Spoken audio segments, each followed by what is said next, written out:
Anyway, so these guys are up there in the window. They put the angle grinders on the window, and they bust them both open, and the glass shatters. Then an alarm goes off because the heat alarm doesn't care if you shattered the window. Obviously, they have an alarm on the window, right? But because the building is just getting started for the day, the security guard sees the alarm go off and go, "Oh, this fucking shit again." He just cancels the alarm. And it's like, okay, whoops. He's like, this shit goes off all the time. Some little kid probably spit on the window. Anyway, just gonna keep. Yeah, I mean, someone leaned against the door, so they're getting tired of waiting in line for an hour. Yeah, they must go off all the time. I mean, obviously, no one's gonna break into the fucking Louvre and we open up.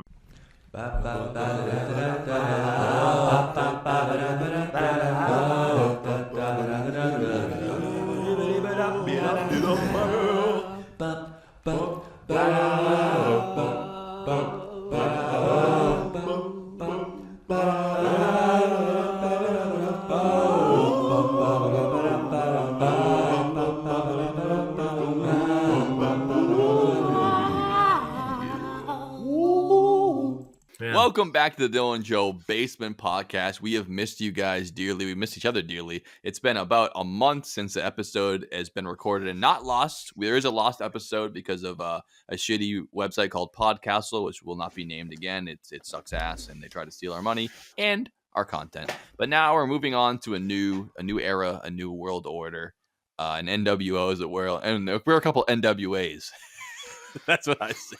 A couple of no whites allowed. That's right. It's Dom, Dylan, and Joe. We're back again. Much like the Backstreet Boys, we're back all right. And we're so happy to talk to you again. And this episode is going to kick the shit out of you because we're here to talk about current events again, plus the heist, plus a little bit of European intrigue. So it's basically all our favorite things, minus talking about dicks. But we did that during the pre-meeting. Yeah, but you know, it's going to come back up. It always does. Hey, I hope so. The day it doesn't, I'm going to put a bullet in my fucking head. That's why they invented Blue Chew. Only problem with you is you're shooting blanks. Yeah, well, that's not a problem for me. Do you think I want an 18-year financial burden? I'm already poor enough as it is. It's better than having too much horsepower behind that. Then you can only go once a day. Once a day, huh? Blow your back out? Is that what it is? No, it's just it's like shooting a 12-gauge shotgun with one arm. So much like there's just so much like it's like having like a potato cannon. Yeah. Too much potato, too much pressure. Not enough cannon. You gotta refill that. Yeah, not enough cannon. Nah, it's just all potato. the above. It just comes flopping out the tube. Yeah, but too much pressure too to get it all out because the cannon, it's too big too. So it's like there's just a lot. Of stuff. Right. Yeah. You need to rifle your cannon, in other words, to get the thing really going. Well, anyway, we're here to talk about cannons. We're here to talk about Nick Cannon and his many children. His 12, 13 kids, whatever he has. Yeah. Dated Mariah Carey. I always thought that was kind of impressive because considering he was like 12 years old when Mariah Carey got famous. Wow. Yeah. That's crazy. That's very crazy. Yeah. They should belong together. It's a crazy world. Oh, that was good, Dylan. If you meant to do that, that was very good. I did. Thank you. That was very good. I appreciate it. I really wish I didn't talk over it. I guess Joe I'll hear it when I rewatch he did a Mariah Carey song. So they should belong together. Yeah. My high school 7th grade dance song with this girl. We belong together. We don't want a copyright infringement. But Don, what are we actually here to talk about today? Not Nick Cannon, not Mariah Carey. We're here to talk about something that, as Joe said, really just triangulates sauna stories. Some of our favorite things to talk about. Yep.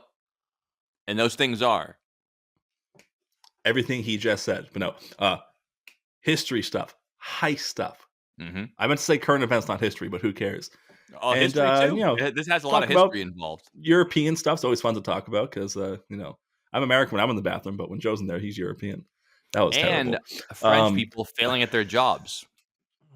Yeah, I saw a guy peeing in the bathroom today, and he had his towel on like up near his boobs, so just his lower butt was showing, and just he was holding onto the wall with one hand. Did he afterwards put the towel back down? How was he peeing with a? He was Winnie the Poohing a towel. Yeah. So he was peeing. What a man. Under the towel, in other words. Yeah. That's a weird move. He's peeing under the towel, and this dude's like I said, most of these guys I have these stories of are like 60. I like it. It's So not it's like boobs. You can't like lift the towel up and still cover up. If you lift it up enough to pee, everything's out. You're just covering your stomach. What are you covering? You're covering your all back? of the inappropriate areas. Yep. aka men's you're like wearing a cummerbund and pissing all over the place. It's not really helpful.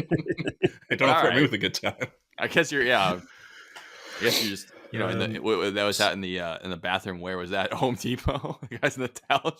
No, Wayside Racket Ball and Swim Club gym. It was definitely a ball club that day. Where they're always big old balls club. Always, all my stories take place at this place. It's a fucking zoo in there, dude. Yeah, that place is nuts. Yeah, so much I heard that Kevin Smith tried to buy it. Is that him? Oh, that's the Zookeeper. What? We bought a zoo as Matt Damon. Oh, I thought you were serious. Both movies I'll never watch. I don't know why you'd buy this place. No, but this is probably the most embarrassing story I have from this, and I just want to start the podcast. I really doubt that, but I'd still like to hear the story. No, it's pretty bad. So, I'm in the sauna by myself, and then I start thinking it'd be funny. I jerked off. It's already ridiculous. I'm in the sauna by myself, and I'm gonna start thinking it might be funny. Blank. It's freaking blank. To pretend to be all the guys I make fun of every fucking time I go there. Just like this is really boomer, funny.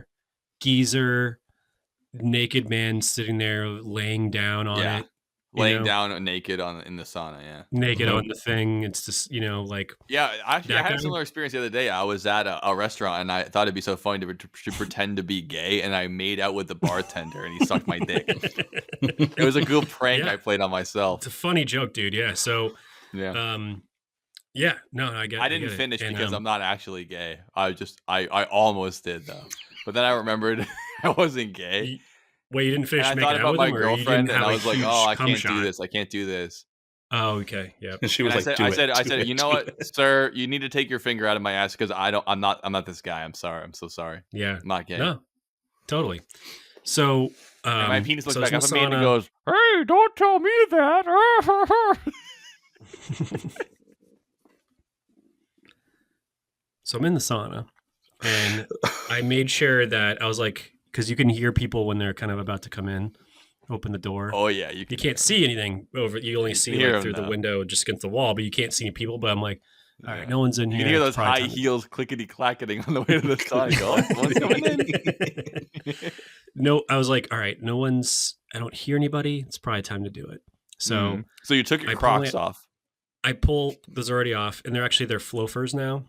They're Croc material loafers. I got Ocean State Job Lot for $10. They still have holes so you can breathe and jump in the pool and stuff. Oh, that's cool. Yeah. No, they're just Crocs, but they look like really fancy loafers. Okay, I like that. And I bet they don't, but that's okay. Anything that makes the Crocs look cooler. I'm not against the Croc material. Joe, the Croc pull up a picture right now of loafers. They were someone's really good idea that obviously didn't go well, and now they're Ocean State Job Lot because they're way more high quality than Crocs. Anyways. So yeah, I didn't hear anyone coming. It's time to fucking execute my plan. So I take my underwear. You must have not been in the sauna then, big dog. I'm in the sauna. So, and in the sauna, it's not like space. In the sauna, everyone can hear you come. And scream. And scream. So it's time, especially scream. Yeah, because I don't ruin my towel by putting it on that thing and sitting on it, wearing a towel. I just wear my underwear that I worked out in. Nice. So it's time. So I take one leg off, pull out my phone, and I go to take a really hot nude steaming for my girlfriend. This might be the wildest move yet. Using your phone to take pictures in the sauna. Usually, definitely a no-no, but it's only you. But so of me. Yeah. Of me to send to her. That. It's like even because I thought it would be his dick. I'd be like, I'm going home now. Yeah, because I thought it would be funny because I talk about it every day that there's another naked guy in there and they're a boomer and it's funny. And I was like, I'm going to take a nude of me and send it to her. Yeah, like completely naked, and it's gonna be so funny.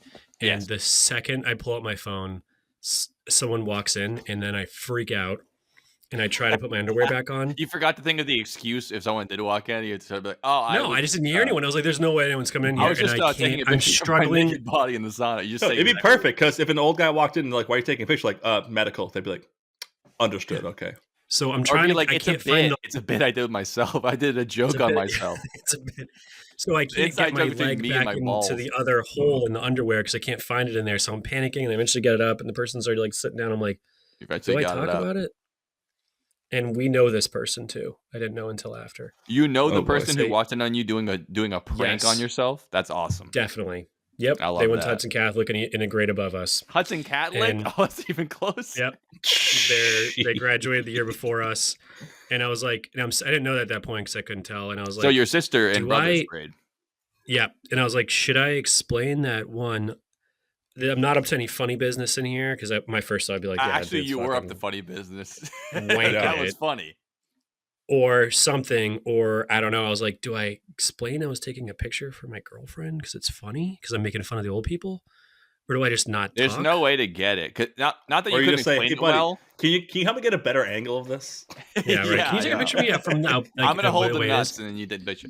Well, there's no good way to explain it because they're already on their back foot and so are you. Like they're already like, what's going on? Like they're already uncomfortable. If you explain it like, hey, I'm going to do this thing. It's going to be funny. It's easier to explain it than them walking on you being like, oh, it was a prank, bro. They're going to be like, what? No. Yeah. It sounds like a lie, basically. Even if you tell the truth, it sounds like a lie. Yeah, well, exactly. It's like it's better just not say anything because like I just like didn't, and then that was bad. That's pretty funny, and you have to tell me who it is during the break because that's fucking hilarious. I will. Okay, I definitely will. All right, Dom. You got any sauna stories, or we're gonna go whisk us away to Paris, France? Well, I was just gonna say, do you know where they don't have a sauna? Your work. The Louvre Museum? Yes, but also in the Louvre, or the Louvre, as you're supposed to say it. But I'm a bona fide American. I'm just going to call it the Louvre. I think if you say it like really slow in French, it's like I thought it was Louvre. But when you say it sometimes, they just call it the Louvre. Like the Louvre yourself. It's like, one of those things where it's actually Les Miserables, but it's just like Les Miserables. Yeah, the Miserables. It's like saying Motadel. It's like saying Motadel. The Louvre is one of those places where even if you you hear about it, if you don't know what it is, you know about it more than you think you do because that's the place in France that got that giant glass pyramid out front. Yes, it's not a Bass Pro Shop. It is not a Bass Pro Shop. I could not mention that enough. Thought that was in London. No, it is in Paris. But I think most of not all of them. Obviously, we have some in America. They have some in London. But most of the famous pieces of art are in this museum. Like the hits, there's so many hits in there. Yes, and unlike the British Museum, for the most part, none of them are stolen. They were all donated. Yeah, some of them must be. We'll stolen, get to that part later. There's no way the ancient stuff is not. We'll get to that. We'll get to that. Okay. But the Louvre is really fucking old. It was originally built as a fortress in the late 12th century. You're talking about the fucking glass thing? No, that's a newer edition. I'm talking about the building around it. Oh, okay. Glass thing is just like a eye catcher. Sick fortress, dude. Yep. You own the glass house. They're really, exactly. They're really leaning into the glass houses thing. Yeah, they won't throw stones at us because they don't live in a glass house. They'll appreciate how long it took to build this, and in the year 2525. Yeah, Mongols when they were smashing down the Great Wall of China. You know how long this took us to build? Excuse me. Excuse you. Excuse you. Yeah. So it was built in 1700s. Well, back up there. There's our guy. Or it was built before the late 12th. It was built in the late 12th century originally. Holy shit! Because it wasn't a museum until way later. Giant walled fortress. Yeah. And around the time, that's basically all it was for a long time. It was like, we need a way to protect the western part of the city, and this monstrosity is how we're going to do it. And which actually sounds like a good idea for protecting precious did the job of art, but apparently a little easier to break into the fortress than it. I don't want to spoil. Well, the reason the art started getting in there is because around the late 1540s, how the fuck is there art showing up? Around the late 1840s, King Francis I was like, I have an idea. I'm going to live there. Oh, okay. So they started dismantling it a little bit, changing it up. and turned adding more chairs, into I presume. Less of a fortress and more of just a full-on palace at this point. Yeah. It's a real royal manor. Is where he was living. Okay. And all the French kings, whenever there was a new king, that's just where they lived. It was like really this is before Versailles, then Buckingham Palace. Yeah. Are they going to add a new ball? Are they going to add a new ballroom to it soon? Yes, I think they are. Dylan keeping it topical as always. I fucking love it. Then in about 1680, King Louis XIV went, "Yeah, fuck this place. I want to live in Versailles." Yeah, Versailles. Good man. He moves into the Palace of Versailles. And now there's this beautiful building that's empty. And they're like, well, what are we going to do with it? And he goes, well, we already have all the royal artifacts in there. This is 1682. He goes, we could start collecting stuff and put it in there. Like, make it like a museum. We already have a start of a museum. Okay, sure. Like, they already have, like ancient Greek stuff, ancient Rome. They have stuff from the Middle East that's in there. Yeah. And someone a few years later goes, well, if we have all this art there, let's make it a school. So it became an Academy of Art in 1692. Okay. Where it was artists that were picked by the royals to go study and make art in basically their former home. Mm-hmm. And it was like that for almost 100 years. That's what it was used for. Okay. It's like the douchiest fucking thing I've ever heard in my entire life, because it's like... it's like going to Phillips Exeter Academy or Harvard or something to learn about. It's just the going to things. Phillips Exeter Academy. All the best art came from dudes who fucking stuck their head in the oven at the end. Yeah. Didn't come from people being paid by the royals. It didn't come from a place of like torture wealth and kindness and like everything. You need. It came from a depressed alcoholic who ended up fucking blowing their head off. Penniless. That's what we want. I like that because I like that because that means these artists were like the equivalent of an 8-year-old that was in one Disney Channel show and was forced to become a musician. Yeah. Oh yeah, like, exactly. Oh, we picked your career for you. You go here and learn how to do this, so we can make get money Naked Brothers Band. The Naked Brothers Band. Hell yeah. Fucking Clown Town. That's what it is. Sorry, Clown School. My bad. Yeah, school. Yeah. I'm glad you brought that up, Dylan, because we're going to be honking a lot of horn corn in this episode. Blowing each other, clown stuff. Clown stuff. By the way, horn corn is horn corn for clown lingo. Uh-huh. Yeah. Yeah, you just said that about wrong. 100 years passes of them doing this, and this little thing happens that doesn't just change the Louvre forever; it changes France forever. Is it called the French Revolution? It's called the French Revolution. Yes. And while they're out there 1789, the city apart, 1789 to what was it, like 8 or 10 years it lasted before they finally gave them their bread. Time. A lot of people the lost entire their heads time it was there. They were altering the Louvre a little bit, like here and there, but it was left mostly untouched. Because was it called the Louvre then too? It was always called the Louvre. Yeah, really. I thought they named it that when there was a museum. I didn't know it was always. I don't know what. No, it started out as the Louvre Palace. Oh, okay. Or the Palace of Louvre, whatever the fuck French works. Oh, okay. And then it became a museum. But yeah, they didn't really fuck with it during the Revolution, because I guess they still had a little bit of being like, well, that's off limits. We don't want to fuck with that.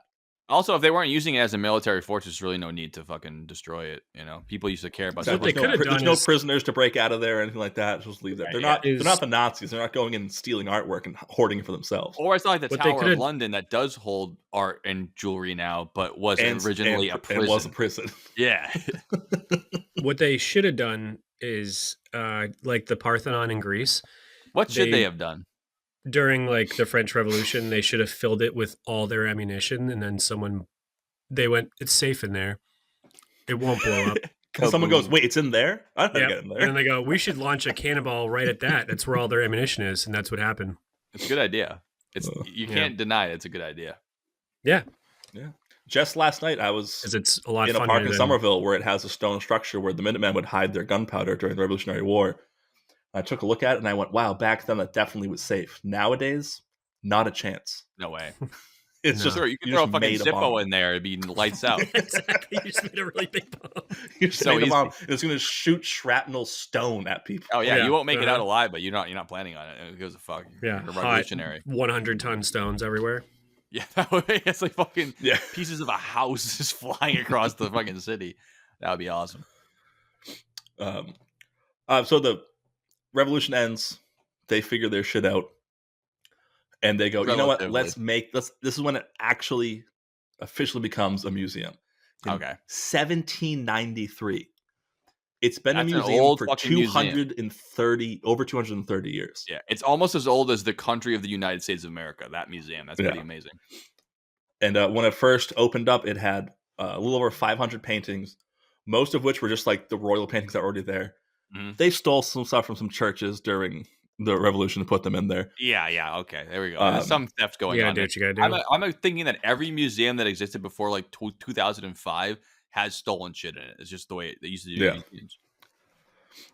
Then for a few years, they were like, oh, this thing's kind of crumbling. Like, it's already 300 years old. We got to do some work to this thing. Yeah. They shut it down for 4 years and did renovations to it. And right around that time, think about how people died without seeing the Mona Lisa. Oh, God. I know. Now it's early 1800s, and this little man comes along that we hold near and dear to our hearts on this podcast. We've established he's 5'6", which isn't even that small. That's true. Napoleon, through all the looting he did while creating a fantastic empire. Loot, scoot, and boogie. That's what he did. He filled that place with artifacts and paintings. I bet he did. Over the years. He got the Egypt from stuff. all over Europe.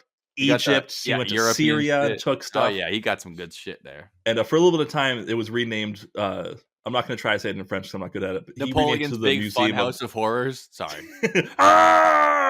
No, it was the Museum of Napoleon. Mm-hmm. Mm-hmm. He named it that? To be fair, everything was called the blank of Napoleon when he was the emperor. Yeah. He was like, this is the street of Napoleon. I'm wearing my shoes of Napoleon. You're eating a sandwich of Napoleon. Of Napoleon. Yeah. It's pretty funny. And that ice cream, ironically, Neapolitan. Not so close, but not quite. We all know, everyone, if you don't know about Napoleon, go back to our episode and watch that fantastic thing. We already finished that topic, so you won't come up again. After his downfall, there's a new king in there. I believe it was one of the Louis like the 15th, something like that. Louis something. Before he comes back. They're like, we got to renovate. We're like, this has to be a regular museum again. They started getting rid of some of the stolen stuff, bringing it back to the countries it came from. This has got to be a prestigious establishment we're talking about. I'm sorry to interrupt you because I think that part of this, when they transitioned over from Napoleon's, private collection to back to a regular museum, they had to get rid of the entire panty room of all the panties he was sent over the years. They had to just get rid of all No, they brought those into the basement, and they're like, they have that for curator. I was where they're lost to history. I was like, those are historical documents about a life. See, like in the Vatican, they have all the stuff in the basement. In France, they just have the panty room all of the panties sent to Napoleon. The Napoleon. We're not going to talk about the panty room they have at the Vatican because this is a family podcast. That's a different. Yeah, those ones you buy at fucking limited too. They call them undies for some reason. I don't know why. Oh boy. Okay. Oh my god. Yeah. But it was around that time where, like I said, they got real serious and they started to actually curate the building. Like, all right, well, this is going to be the Egyptian room. They didn't give it all museum. Back. They didn't give it all back. Yeah. Okay. They had 8 departments. There was the Egyptian antiquities, the Near Eastern antiquities, ancient Greek. This word that I've read it a couple times over the past few days. Still don't know how to say it. Etruscan, which basically just means Italian. Italy. Tuscan? Yeah, Etruscans are old culture of Italy. The old Italian. Yeah. Then they had the Roman antiques. They had Islamic art, and then just another thing for just like, this is where the sculptures go. This is where the paintings go. This is where the prints go. Pretty good. I mean, for the time, that's basically all the art, the different sections in the world that you'd know about. Like, obviously, no American stuff yet, or Russian stuff. No Russian. Not a lot of Chinese stuff either, I imagine, if they did Near East only. No, there was mostly basically if you could get there from the Mediterranean, that's basically what they have in there. Gotcha. Yep. Fresh beer. Mm-hmm. And that basically brings it up to what it is today. They have over 500,000 pieces in there now. Wow. That's a lot. And they rotate. There's 35,000 permanent pieces, and the other ones they rotate around. They rotate around that many? That's fucking crazy. I don't know how often they do it, but they do it. And the place is fucking huge. It's 288,000 square feet inside. Wow. where the museum is. It's not the most counting the glass pyramid, or it is counting. That's that's going to add 50,000 square feet of it is the pyramid. No, I have gotcha. no idea. Yeah, and the basement's fucking cool. The basement's huge. Well, it's like the basement of the Alamo. I'm not even counting that. Yeah. And it is not only the largest museum in the world, consistently the most visited museum in the world. In 2024, there was almost 9 million visitors in just that year. Definitely the most famous museum in the world. Is no doubt about that. So I wouldn't. It is. I mean, hey, it's in it's in the Da Vinci Code. Yeah. And it might be in the Da Vinci Italian Code. Job. It's a pretty famous museum, but not quite as popular as the Louvre. Did the also, Italian was Job told that go to, they go cap to out? Oh, sorry. Go ahead, Dylan. I say, did the Italian Job go to France or did it stay in Italy? The original one or the Marky Mark remake? Marky Mark one. The Marky Mark remake, the majority of it takes place in California. They're just trying to chase because they do the Italian Job at the beginning. That's the first like 10 minutes. Yeah. Then the rest of the movie is, hey, this guy that we worked with, Edward Norton, stole all our money from us. We need to get him back, and that's actually what the Italian Job is in the remake. Not making me want to watch the movie anymore. As for the original one, the big finish is they do the Italian Job. Yeah, so this is really the sequel to the Italian Job. It should be the Italian Job remake. It happened already. It's kind of like how the Adam Sandler version of Longest Yard is actually a sequel because Burt Reynolds' character is still there, still in jail. True, yeah. But I heard that during my research of the Heist situation that we'll get to later, is that they capped out the attendance in the museum at 30,000 people a day, which is, okay, you're going to cap it so you don't have that many people come in, but that's still a lot of people walking in and out of that museum every day. 30,000 people. It's like a full football stadium worth of people coming in and then out. And there's not enough room to sit them all down like a football stadium. So you got to file them through the hallways. You have to put them in the Mona Lisa room where there's like 7,000 people staring at the same time and shit. Like the whole process of moving people around and trying to keep it like moving, it's got to be kind of stressful to be like, we want people to come in here, but like we have to still like maintain it as a museum. It's not like, the fucking RISD Museum in Providence where you can be like the only person in a room there. Like it's like you're never the only person in a room. You're probably not even the only person touching people in there. Like you're it's so many people, it's just squeezed in. It's got to be like packed. Yep. Yeah, and as Joe said, like the Mona Lisa. Yeah, I guess that wasn't that cool a thing to say. Sorry about that, guys. The some of like their big things they have. They have the Mona Lisa. They have the banana. They must have Van Gogh shit in there. The banana. They don't have Van Gogh stuff. Is Starry Night there? I don't know how much Van Gogh's in there because they have that whole Van Gogh museum. Maybe that's what it is. The Netherlands. You got to figure they'd have Van Gogh there, but maybe not. Yeah. Some of the other major things they have is they have Venus, the lady with the arms broke off. They got that sculpture there. Yeah. They got the winged victory of a word I can't say, where it's like an angel, and again, it's ancient, so it's like the head and the arm are gone, but you can see one. Yeah, wing. They got to have that famous photo of pillars from Egypt. The French Revolution, the painting where it's the lady with her tits out, Lady Liberty, and then they're all fighting for French Revolution. They must have that one. Yeah. That would be crazy if they didn't have it there. They must have it. I don't know what it's called, but and it's just talking about. Yep. Then they have the sections where it's like, well, this is where our royalty stuff is, and they have like these elaborate hand carved just cabinets like lined in gold and all this stuff, and it's just You're talking about the Apollo room. That's really cool. This is the only place I'd ever want that to be because really, who the fuck cares about that? This is where King Louis kept his panties. I think I would like to see that. The difference between him and Napoleon is that Napoleon got them sent in the mail. King Louis owned those panties and wore them. He bought them all from one of those Japanese vending machines. Mm-hmm. Do my bidding. I need a quest to go get me the panties from the vending machines. That is that the most psyched out? That's like the same as like the sex phone lines, like from like the fucking 2000s, where it's like, yeah, you can pay $5 for a pair of panties in Japan. It's like they just go right from the Hanes factory right into that machine and sell them for upcharge of 500%. Yeah, no, they're used. Yeah, they're not used. What the fuck? What? No. Yeah, they probably. How come they don't smell clean? It's like because they're sitting in a vending machine in a public area. Like anything plastic. in there would smell like shit. They just put a little fart spray on them and they're good to go. Spit on it and fart they have the industrial spray. Machine. They go through the conveyor belt, just spray the fart spray on them, and they go, "Yeah, there you go. That'll increase it from a price of $5 to $50 in an instant." And then the other thing I want to talk about before we get into the modern day story we really want to talk about is it's such a establishment. I couldn't think of any other words other than those two. I mean, that one word twice. That's not bad. They would fund archaeological digs looking for stuff to put in their museum. You can't spell fund without fun. That's true. You also can't spell without this D. Okay. All right. You don't know if you don't try, Chachi. I like it. I like it. Keep swinging. Hey, the best batters in the world bat 300. I mean, come on. Oh, yeah.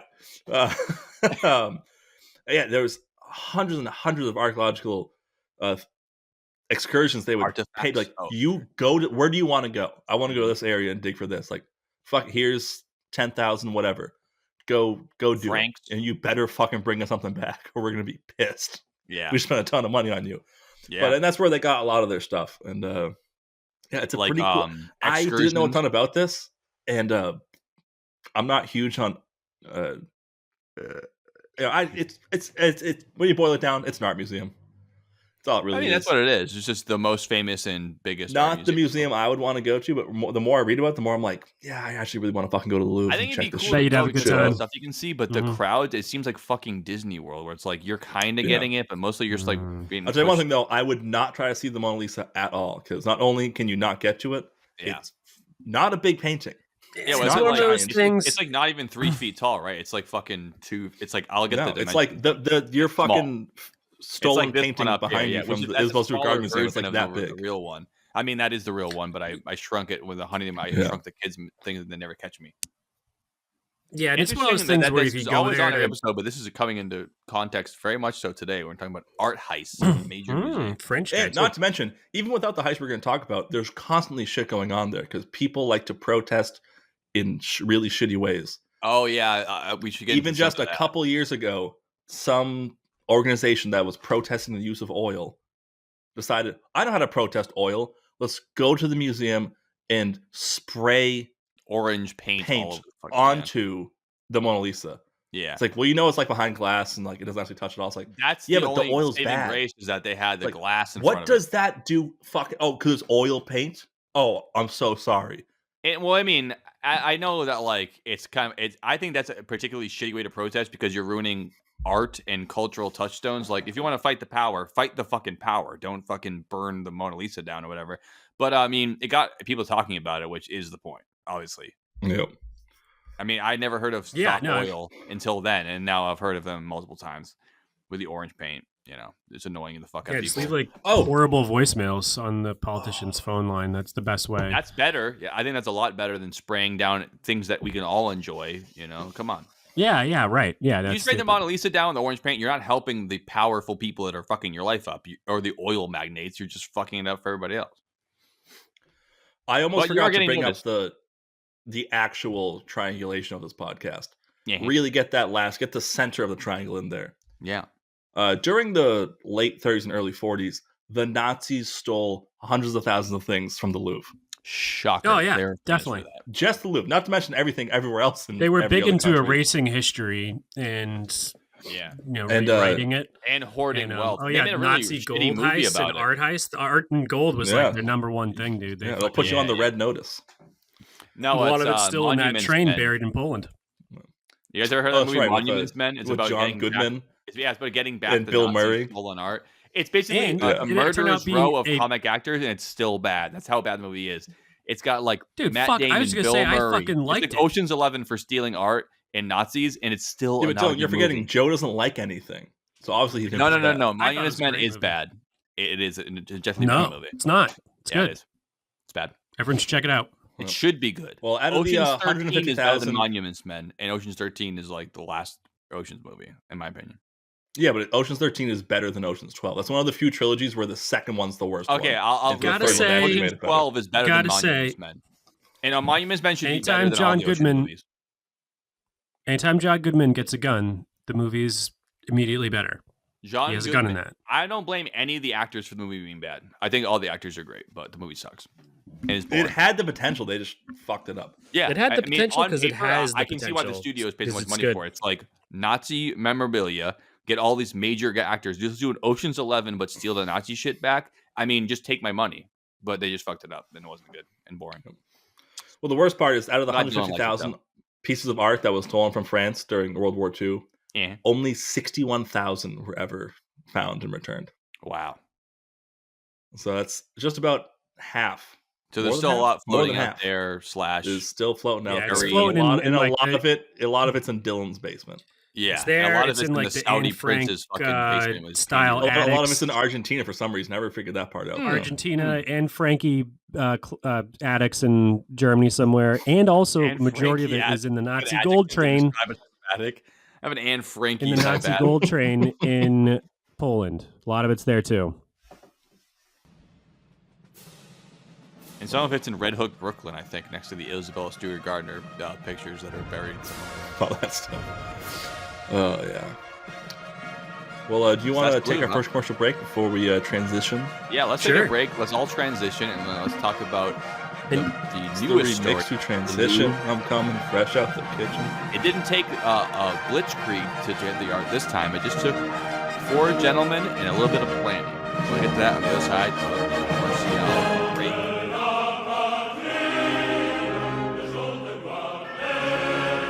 Weeks after the Louvre robbery, investigators are still trying to figure out who was present during the burglary and what role each person played.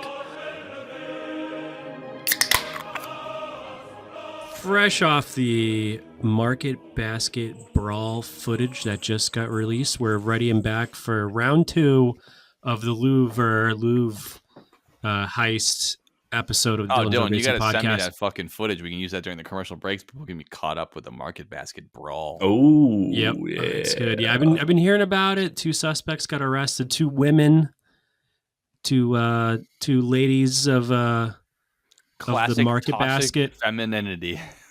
Classic toxic femininity, whatever you want to call it. Big old fight, I think, over a guy. And we're talking about stage 3 or stage 4 feminism. That really is toxic femininity. Well, the thing is, I don't think that they're out there with the signs protesting. I think that I probably would think that they probably don't identify as feminists. They probably identify as... not about feminism. I'm talking about, like, toxic masculinity, the idea that, like, men have toxic... femininity. Okay, yeah, I see what toxic femininity. Angry... that's where clownfish live, in the femininity. Angry women, and I think it's Lynn Saugus. Oh, shocker. It could be a puckwudgie. Were they actual humans that got in this fight? It was probably they definitely are, yeah, no. If it was Hillary Clinton or Jeffrey Epstein or the current president or one of those things, I'd say Clinton. That's her middle name. I'd say there's probably a fucking alien, Eisenhower, I think probably an alien. Epstein of this one crime. I don't think he got in a fight out of Market Basket last week in Lynn. Nope, he didn't. Guilty of everything else, not guilty of that. Yeah, or fucking like Bill Cosby. Definitely that. Bill Cosby did not assassinate Abraham Lincoln. I could acquit him on that one charge. It doesn't mean you're innocent. No, but he was old enough to possibly be involved in JFK. So he definitely. True, but also if you JFK, told me, I know that Bradley Cooper just got it wrong. It wasn't Marilyn Monroe. It was body swapped with an alien. I'd agree. I'd say yes too. You can add him to the list. Yeah, Bradley Cooper's botched fucking plastic invasion surgery. of the body Holy snatchers. Shit. Ooh, yeah, yeah, bad news bears, dude. Not good. So, anyways, yeah, we're back. We're back in France, talking about paintings. Dom, you let her rip.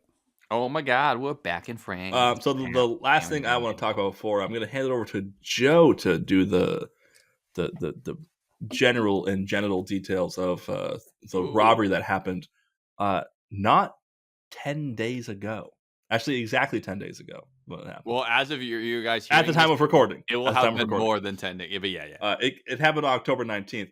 My favorite thing about this is there's already a Wikipedia page just for this event. That's how cataclysmic this was. It is. It's already on the list of top heists of all time, and it just happened. So awesome. It's fantastic. And love it. Yeah, you'd think a place that originated as a fortress transformed into a palace housing priceless artifacts. Yeah. You think it'd be a little harder to rob it, but Joe, what and happened? And when it was a fortress, it didn't have thermal sensors and 100 cameras either. So, like, think it'd even more. It had thick walls. Oh, okay. 2 C's. Juicy. Give me 2 C's of that. So you want to finish up the modern Louvre? Or I think I did. I think we're ready for the heist. Yeah. You don't want to talk about in 1985 when they retrofitted it and built the pyramid and all this stuff. Sounds like you know a lot about that. I just made that up. That's how little you know about it. I don't know what I read up to about like the late 1800s is what I researched. All right, so obviously after that, the Nazis stole shit and they got some of it back. We're all caught up. So let's get into the nitty gritty of the pod. The heist. There's been a heist, gentlemen, and they stole what is quoted at, which I don't. Do you guys even know how they quote this? How do we know what priceless things are worth? I mean, literally, they're just doing like the jewels are worth that much because obviously there's an added value that it's famous French jewels, not just any jewel, right? Mm-hmm. How are they describing that? How do you know what something costs if you can never sell it? Because everyone's a fucking clown and they have no goddamn clue. It's one of those things. A lot of horn if you tell me anything that like is like a fact before 1500 that this is the way people said, fuck you, no one knows. Same thing with this. Art is this piece is $800 million. Yeah. It's like, all right, okay, they put in some fucking calculator. Why not $400 million? Why not $500 million? Like, where are you making the cut? Just throw another 100 on it. It's at the end of the day what someone's willing to pay for. Because the whole thing is, someone willing to pay for it. But it's probably what insurance claims it at. That's what it is. Yeah, I think you know what, Dylan, you might have just hit the nail on the head. Yeah, that's why insurance figures it out. Yep, that's right. I was last week. I was talking to a former guest, multiple time guest, Brendan Sage Collins.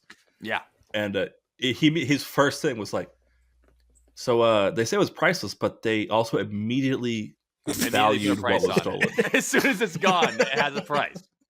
He's like, if you want to go to, it's only priceless when you have it. Okay, yeah, exactly. Yes, and when you get it, now it's immediately worth way less than priceless, which is a number that you can definitely. It's like, it was worth $88 million. Well, I'll sell it back to you for that much. Oh no, we could never pay that much. It's priceless to us.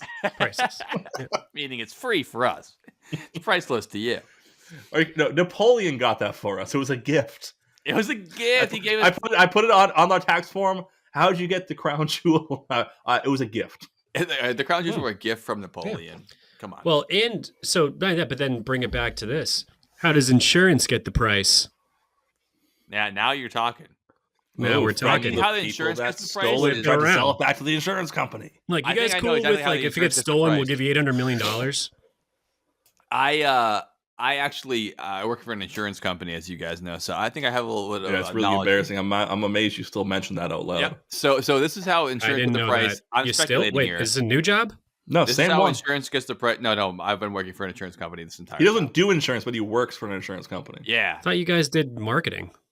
No. What's the difference? they have a marketing department. They try to sell insurance. It's a factory insurance. So do you guys insure art? Like no, we insure factories and large buildings and stuff like that.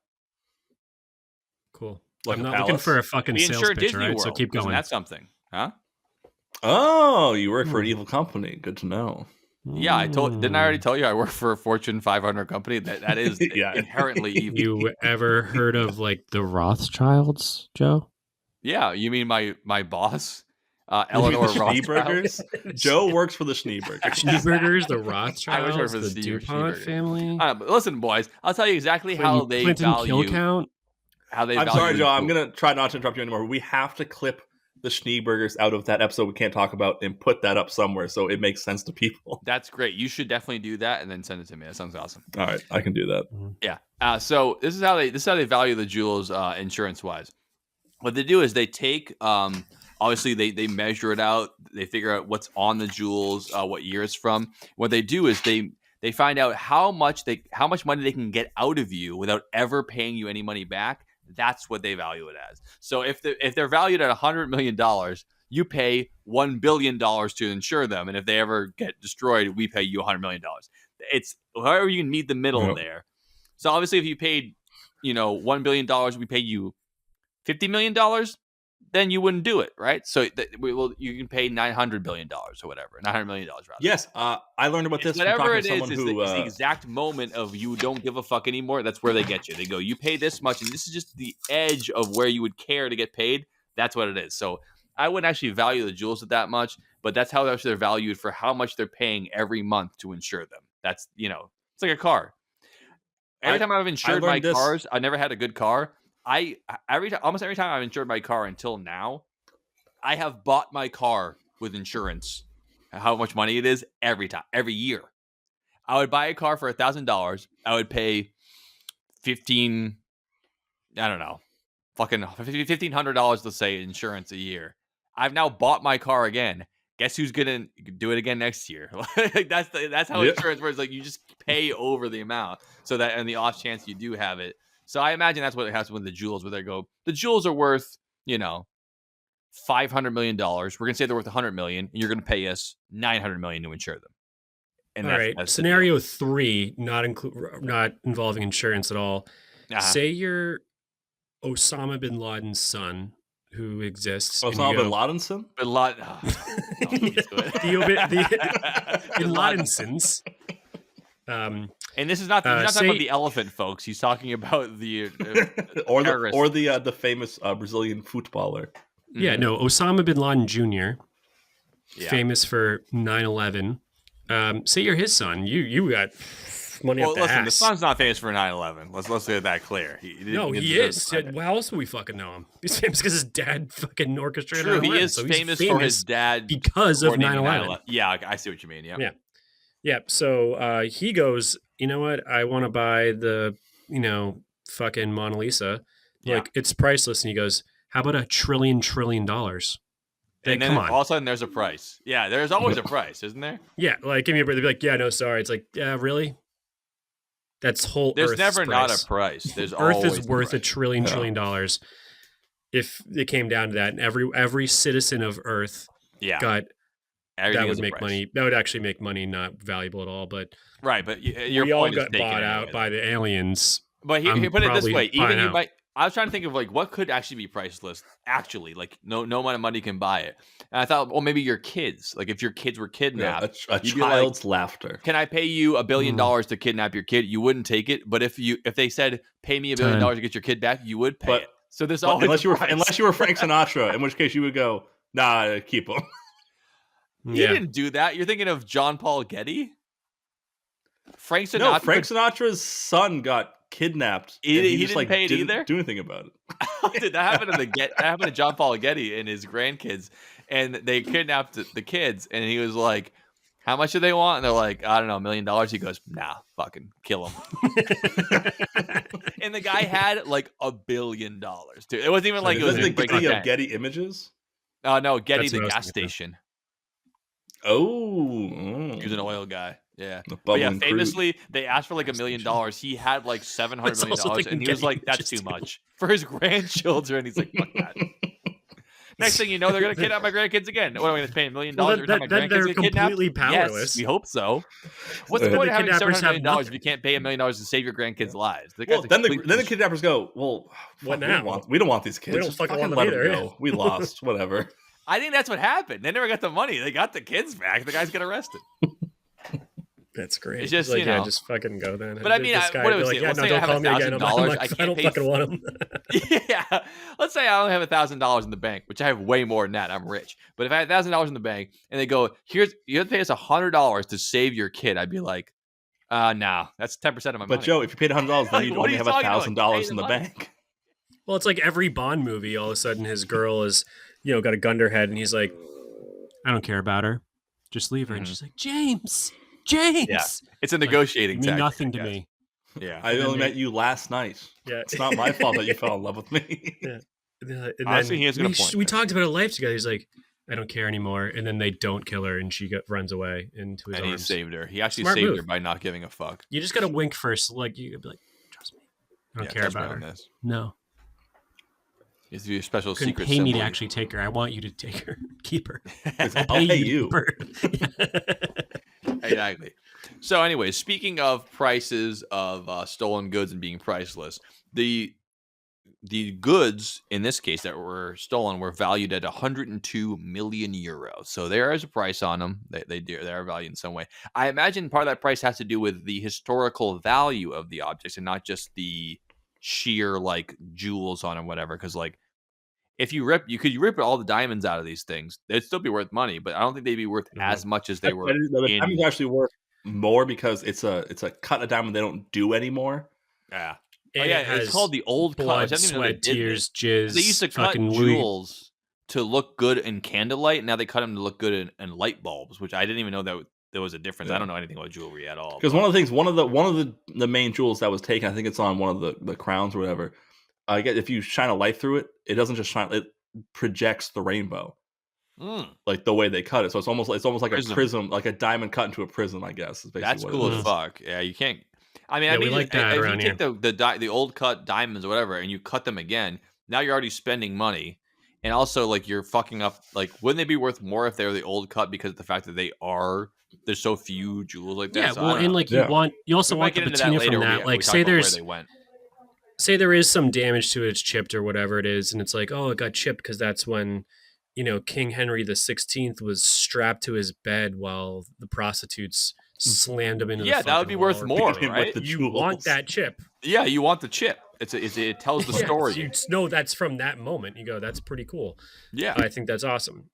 However, gold is similar in value, especially shipwreck gold and that type of stuff and where it's from. But gold, you can't melt a diamond back to fucking and then redo it. Yeah, you can metal is gold. Than you can always gems. melt it back into, and it is worth the market price. But it does add. Obviously, it's like right. But imagine taking like Napoleon's golden dildo and melting it down. You just decrease the value by like 7,000%. Like you have the gold dildo, keep it the way it is. That's why I think the diamonds, right.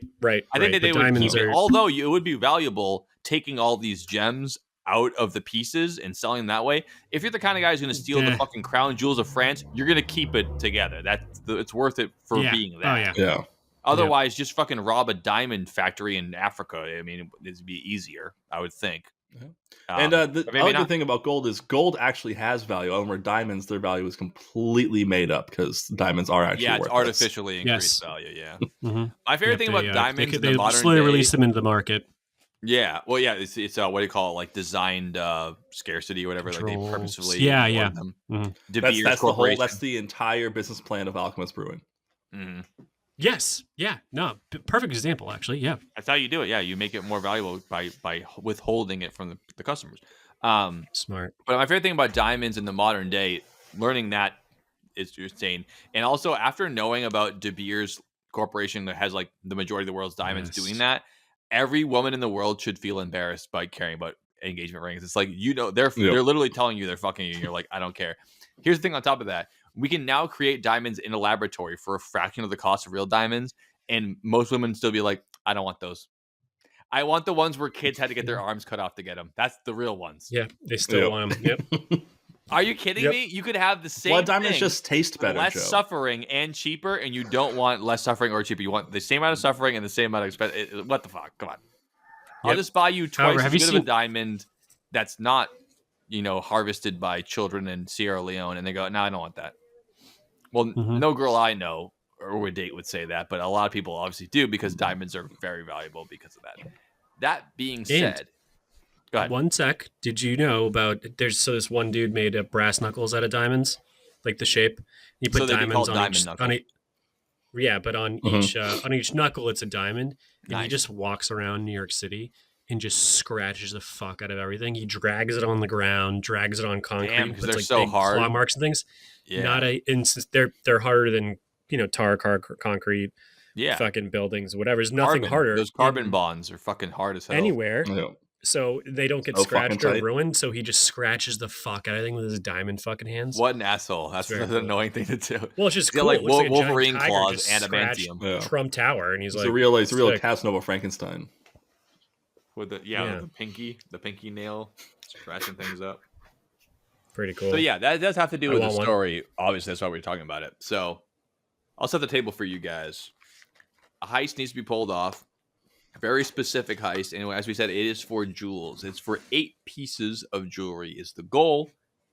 I don't know each individual. I know like the 2 most famous ones from this heist are a pair of earrings and also the crown of Empress something. The Empress something was the wife of Napoleon III, who was the last quote-unquote emperor of France when Napoleon's shit was falling apart. Kind of like when Genghis Khan died. When the big man dies, your sons can split up the spoils, but they'll never really hang on to it. Napoleon III was around long enough. He had like photos taken of him and stuff like that. So like he was around for a while. But so anyway, that was the total haul. Let's get into the story. It happens at 9:30 in the morning, daylight. The Louvre in France. 30 minutes after the museum opens to the public. It just opened. Yeah, it just opened at 9 o'clock, and this is part of the plan. They want it to have just opened. This is part of the deal here. And we'll get into like why they plan it this way, whatever. You guys can speculate. I'd love to hear what you guys think about it. Anyways, 4 gentlemen show up to the Louvre. They're in a utility truck with an extendable ladder. So it's like almost like a cherry picker kind of style thing. You use for like construction sites and stuff like that. It's almost like it has an escalator on it, where it looks like a ladder truck, like a fire truck up, but it has like a box you sit in and it just goes. Yeah, and it tells you right out there. Yeah. So they show up in that. They're all decked out in construction gear, construction vests, helmets, the whole thing. Playing the part.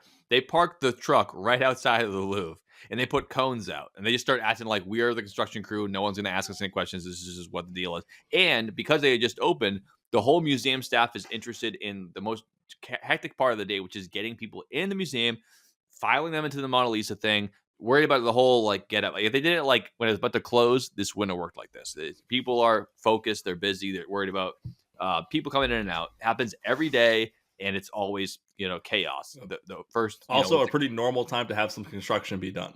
Sure, yeah, of course, no one's going to question it. They got other shit going on, and so 2 of these fellas go up in the whole cherry picker ladder there, and they go up to one of the top floors that is looking at the Apollo room, which has a lot of famous jewelry, including the 2 cases that we're going to talk about today, that include the crown jewels of France and this and whatever thing.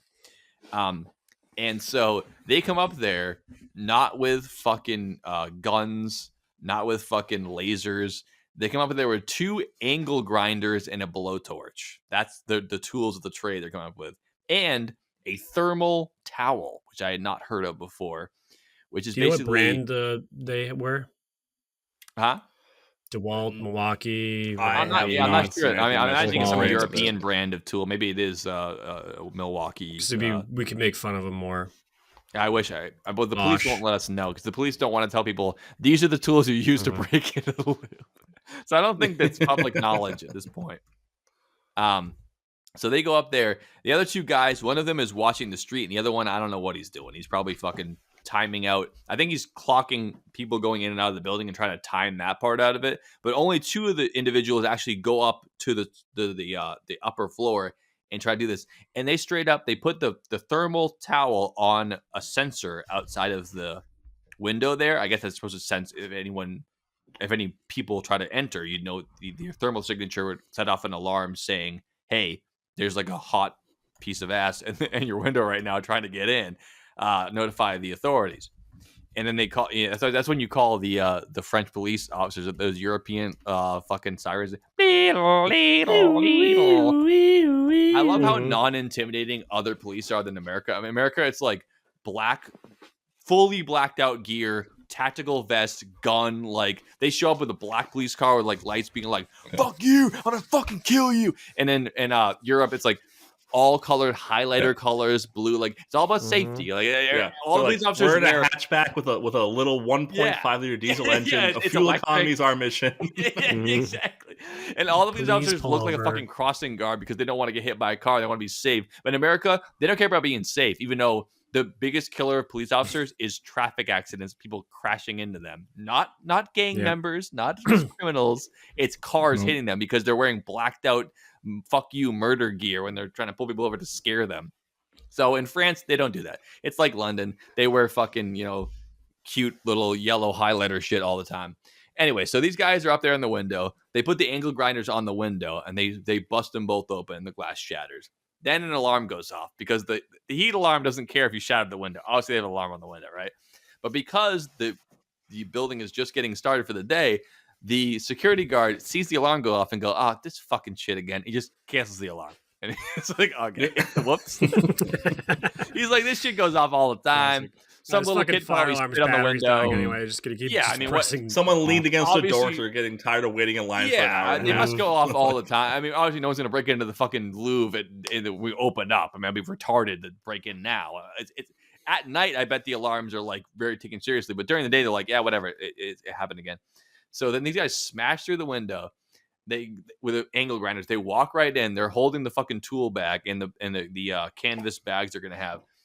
They have a medical mask on, as far as I know, and then the construction gear. And they just walk straight past a bunch of jewelry, a bunch of valuable shit, right to these 2 cases. And then they start grinding away. It's loud. It's an angle grinder on like fortified glass. So like it's not loud. Quiet. It's like, loud enough where you need it's like the worst sound. Earplugs in to do it. Yeah, and those museums, those big open echoey rooms. You must have been able to hear that in the whole building. You've been like, what the fuck is that sound? Like, it's really going off in there. And at that point, the security has been alerted, actually, because people were like, I think someone's trying to grind open the glass case. You can't ignore that alarm. That alarm is the sound of metal on fortified glass. And they bust open these 2 glass cases. And there's people in it, just guests walk around the museum. They just hear, they're going, oh, what's going on there? And I think it's, whatever, it's 3 minutes in or something like that at the time, maybe 4 minutes in, the security guard comes rushing to the scene, and now they're putting out a security alert because someone's in the building. And their job, unfortunately, because they are private security for the Louvre, they're not police officers.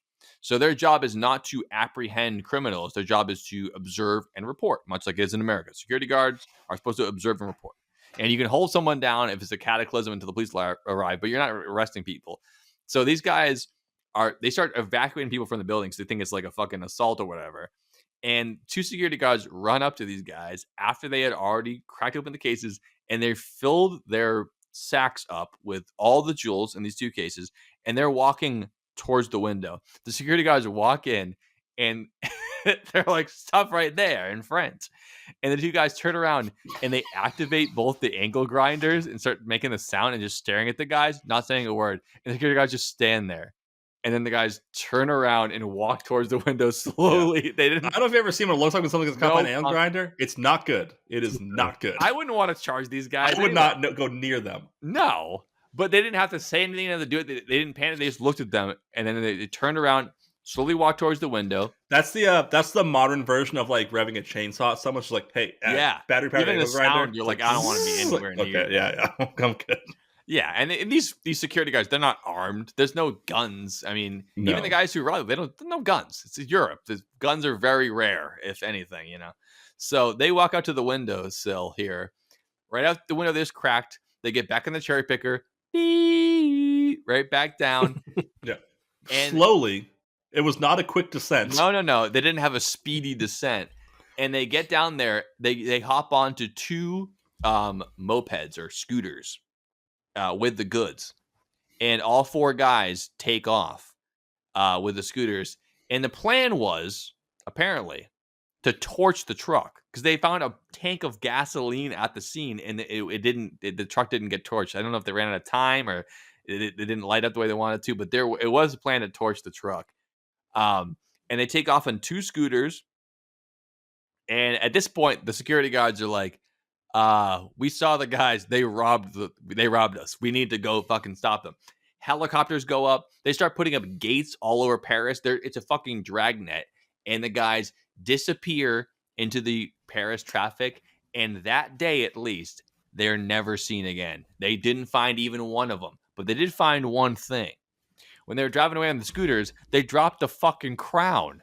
They found the fucking famous crown on the sidewalk. It had fallen off. Likely the thing they wanted to keep the most. I would think so, but it was on the ground. Like, get that bag up, dude. Why is the crown falling? What did he wear it on his head? It fell off, and it damaged the crown. So they did find that.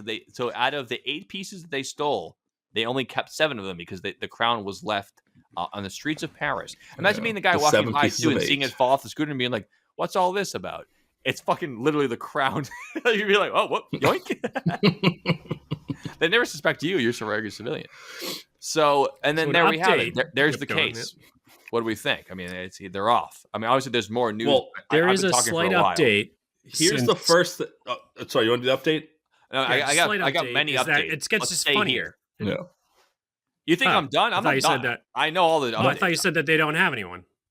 I said that day. The day of. Oh, okay. All right, I know the most current shit. I thought we should stop and talk about the most current shit is just so fucking funny. I don't want to talk about the end. But anyways, yeah, go on. All right, yeah. All right, my bad. Just thought you didn't read anything. No worries there. Yeah, I did it. I'm not reading right now. I just remember it from earlier in the day and all that stuff. But what do you guys think so far? How about that method of breaking into a place during the daytime when they open up? Fucking perfect. Yeah, you think so? It's the best way to do it. How many times did you? I don't know if I mentioned the entire thing took 7 minutes.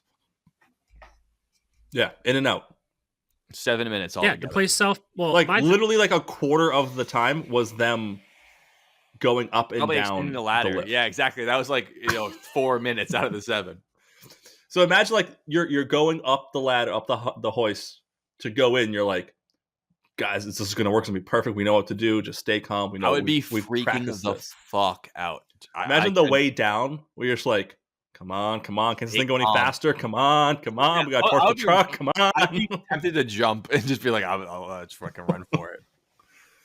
But they have to keep. Yeah. Well, jumping worked real good for the guy that shot Lincoln. Yeah, he snapped his fucking leg. Not good. So funny. The yeah, I mean, this is exactly how I play rock, paper, scissors, shoot.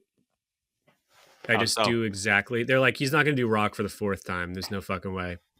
Just do it again. And I win. Yep. Yeah, just same thing with this. It's like 9 a.m. We dress up as guys and we just pretend. We just go right up and you can go a long way just wearing a flashy vest and a hard hat. Wear a reflective vest and in a place like that or a hard hat, you can go anywhere. Yeah, that's managed by so many people who probably don't give a fuck. Especially like, oh, hey, it's the maintenance guy. He probably called and contracted this fucking work to be done in that window. They're here at the right time. People are thinking the manager of the manager of the manager booked it. Yeah, exactly. So no one's gonna be like, they're thinking like Mission Impossible, fucking ropes and shit from the ceiling at midnight. Not 9 a.m. We just opened up. Yeah, while they have some sort of crazy, ball that they've scheduled and made, and blah blah blah. And you've got 3 minutes. They get a machine that simulates an earthquake.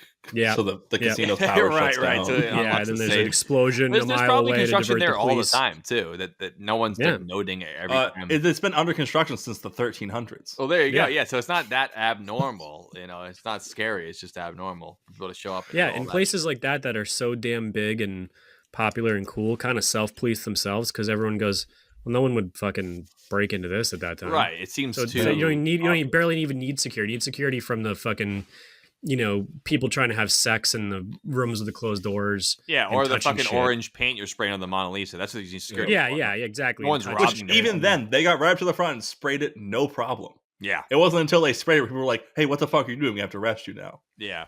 That's why they came in with those paint canisters. That was a lot of paint to walk in there with. Yeah. I think they probably have a way to figure out check bags. I imagine it's going to be 9/11 style, where the security at the Louvre is going to be crazy now. You can't. Is this their 9/11? It might be. I think the 9/11 happened in the 40s, but yeah. Remember those terrorists in Paris? They killed like 30 people with machine guns.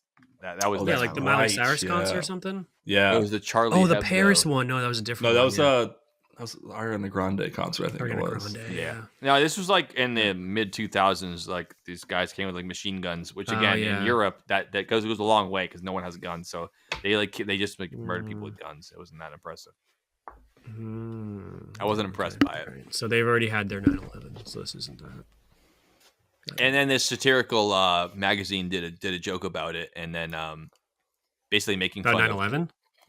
Making fun of Muslims, and then they were like, that's why it happened because this magazine like made fun of Muhammad, so that they had to like they like blamed the newspaper that like, of course, basically their 9/11 happened because they made fun of Muslims, and I was like, all right. I don't know if that's the hill we want to die on here in France, but I don't know. Their free speech laws might be a little bit different than ours, but I don't know if I would want to die on a hill in France. No, many people have. It's really expensive to get your body back to the States. Not your problem. It's like closing the fucking cabinet door when you hear shit fall. Yeah, as soon as your lights turn off, it's no longer your problem. I don't know if you know that. Yeah. That's why I appreciate anybody who ever makes a will or makes plans for them dying because like they don't have to. No one's going to hold them accountable. Once you're dead, it's it.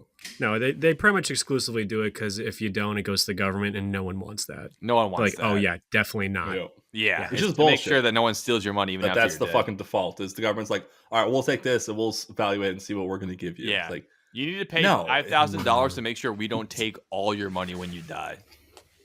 You have to pay money to make sure we don't take your money. It's fucking stupid as hell. But the alternative is the amount of people who die with $0, and then they're like, "What do we do with this? We can't just leave them there. We have to." The government has to use their resources to get rid of dead people who have zero. Bring back the mass graves. Mozart's in one. Poor government. What'd you say, Dom? Bring back mass graves? I don't know if you want to die on that hill either.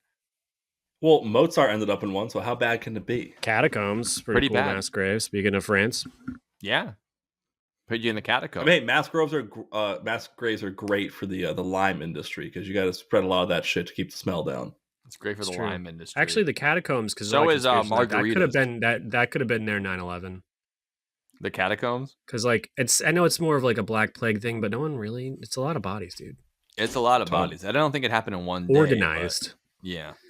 No, but Well, it's easier than shipping people out to the suburbs and burying them there. Just put them under the city and just leave them there. It's true. It makes sense. We'll just build walls out of skulls. We'll just have an entire tunnel network underneath the city, which must have been expensive as fuck to build in the first place to do that. But sure beats water. That is one thing about Paris. Every street, there's a tunnel underneath it for their sewers that mimics it entirely. So if you know the map of Paris streets, you know this in your head, you know how to get around in the tunnels underneath it as well. Mm-hmm. That's pretty good. Unfortunately, I know. You're like, I'm going to turn left at the Eiffel Tower, and then you're like, I'm underground in a tunnel. I don't. Yeah, you can't see the tower anywhere. You forget that the Eiffel Tower extends thousands of feet into the ground, and it holds the Earth together. Oh, does it? It's like a glacier. You only see the top part. Oh, it's like no. It's no. It's like the thing from Papa Gino's Pizza.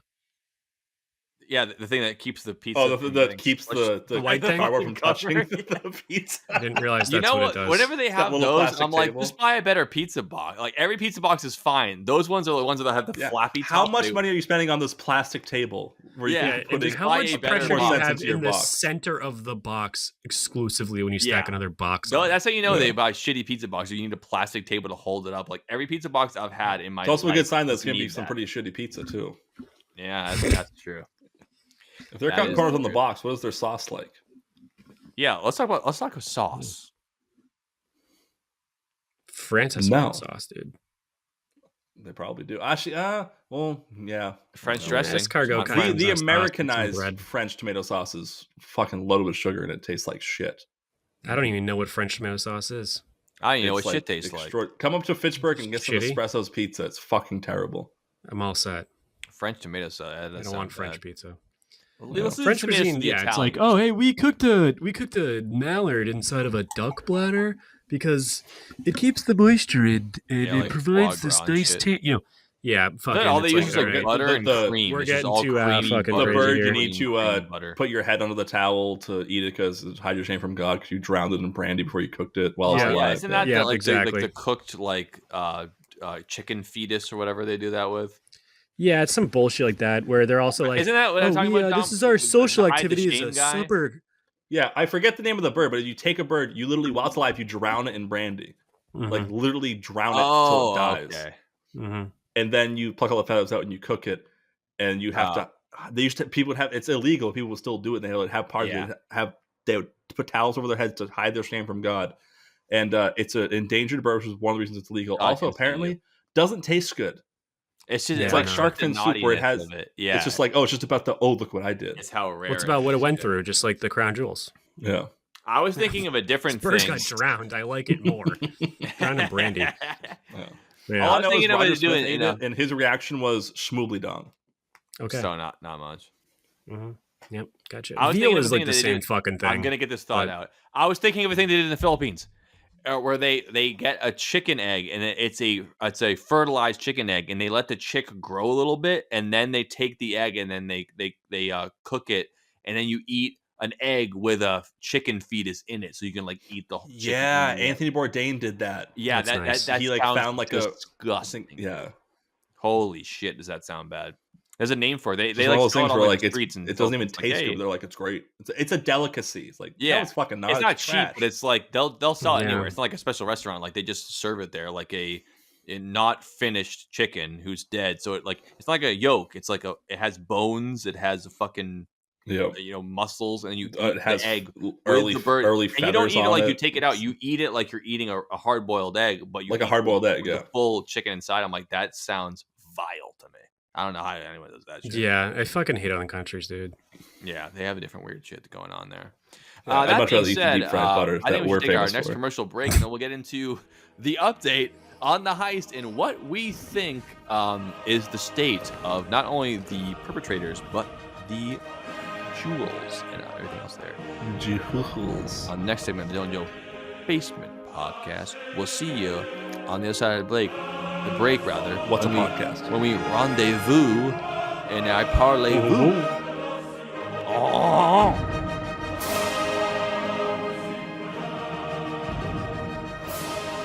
All right, Wallace, you got to be real honest with me.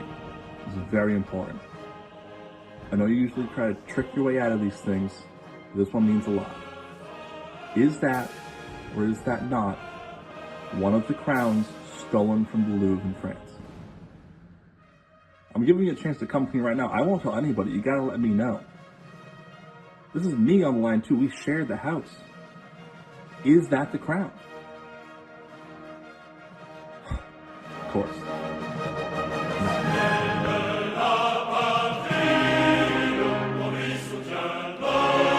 Welcome back to the Basement Podcast.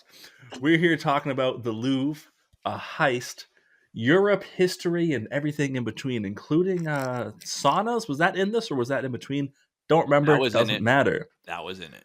We've covered the history of the Louvre. Oh, I forgot to ask Dylan who it was. What? I'll tell you after. Oh, you have to wait now. Sorry, boyo. sorry. Take a little note, stick on your wall like I do.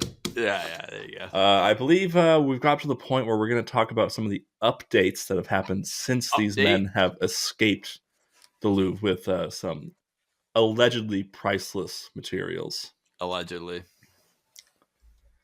priceless. So, Dylan, do you want to say some of the updates? Yeah, my favorite update I've probably Too bad, heard in Joe. a long time. Go, Joe. I'm gonna update Dylan, this anyways, but I'm gonna this. guess what Dylan said is the guy getting caught at the airport. Am I right about that? Not really. Which is Really? the Okay. update. Well, my mistake. I didn't know. No, I update, thought the update you said is something pretty that's much what I funny just about said. it, and I'm like, funny about it must be the guy getting caught at the airport.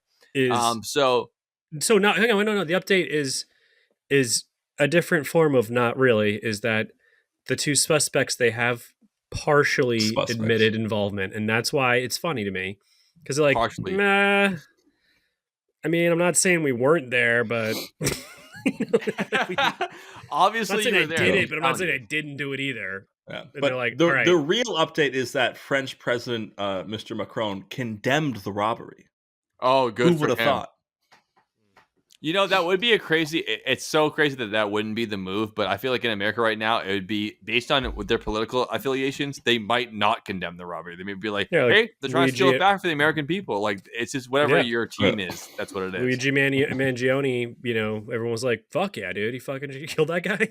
Yeah, there's no immediate moral stance. Perfect. It's all based on like. Just that he shot the guy in the back 5 times. Cool.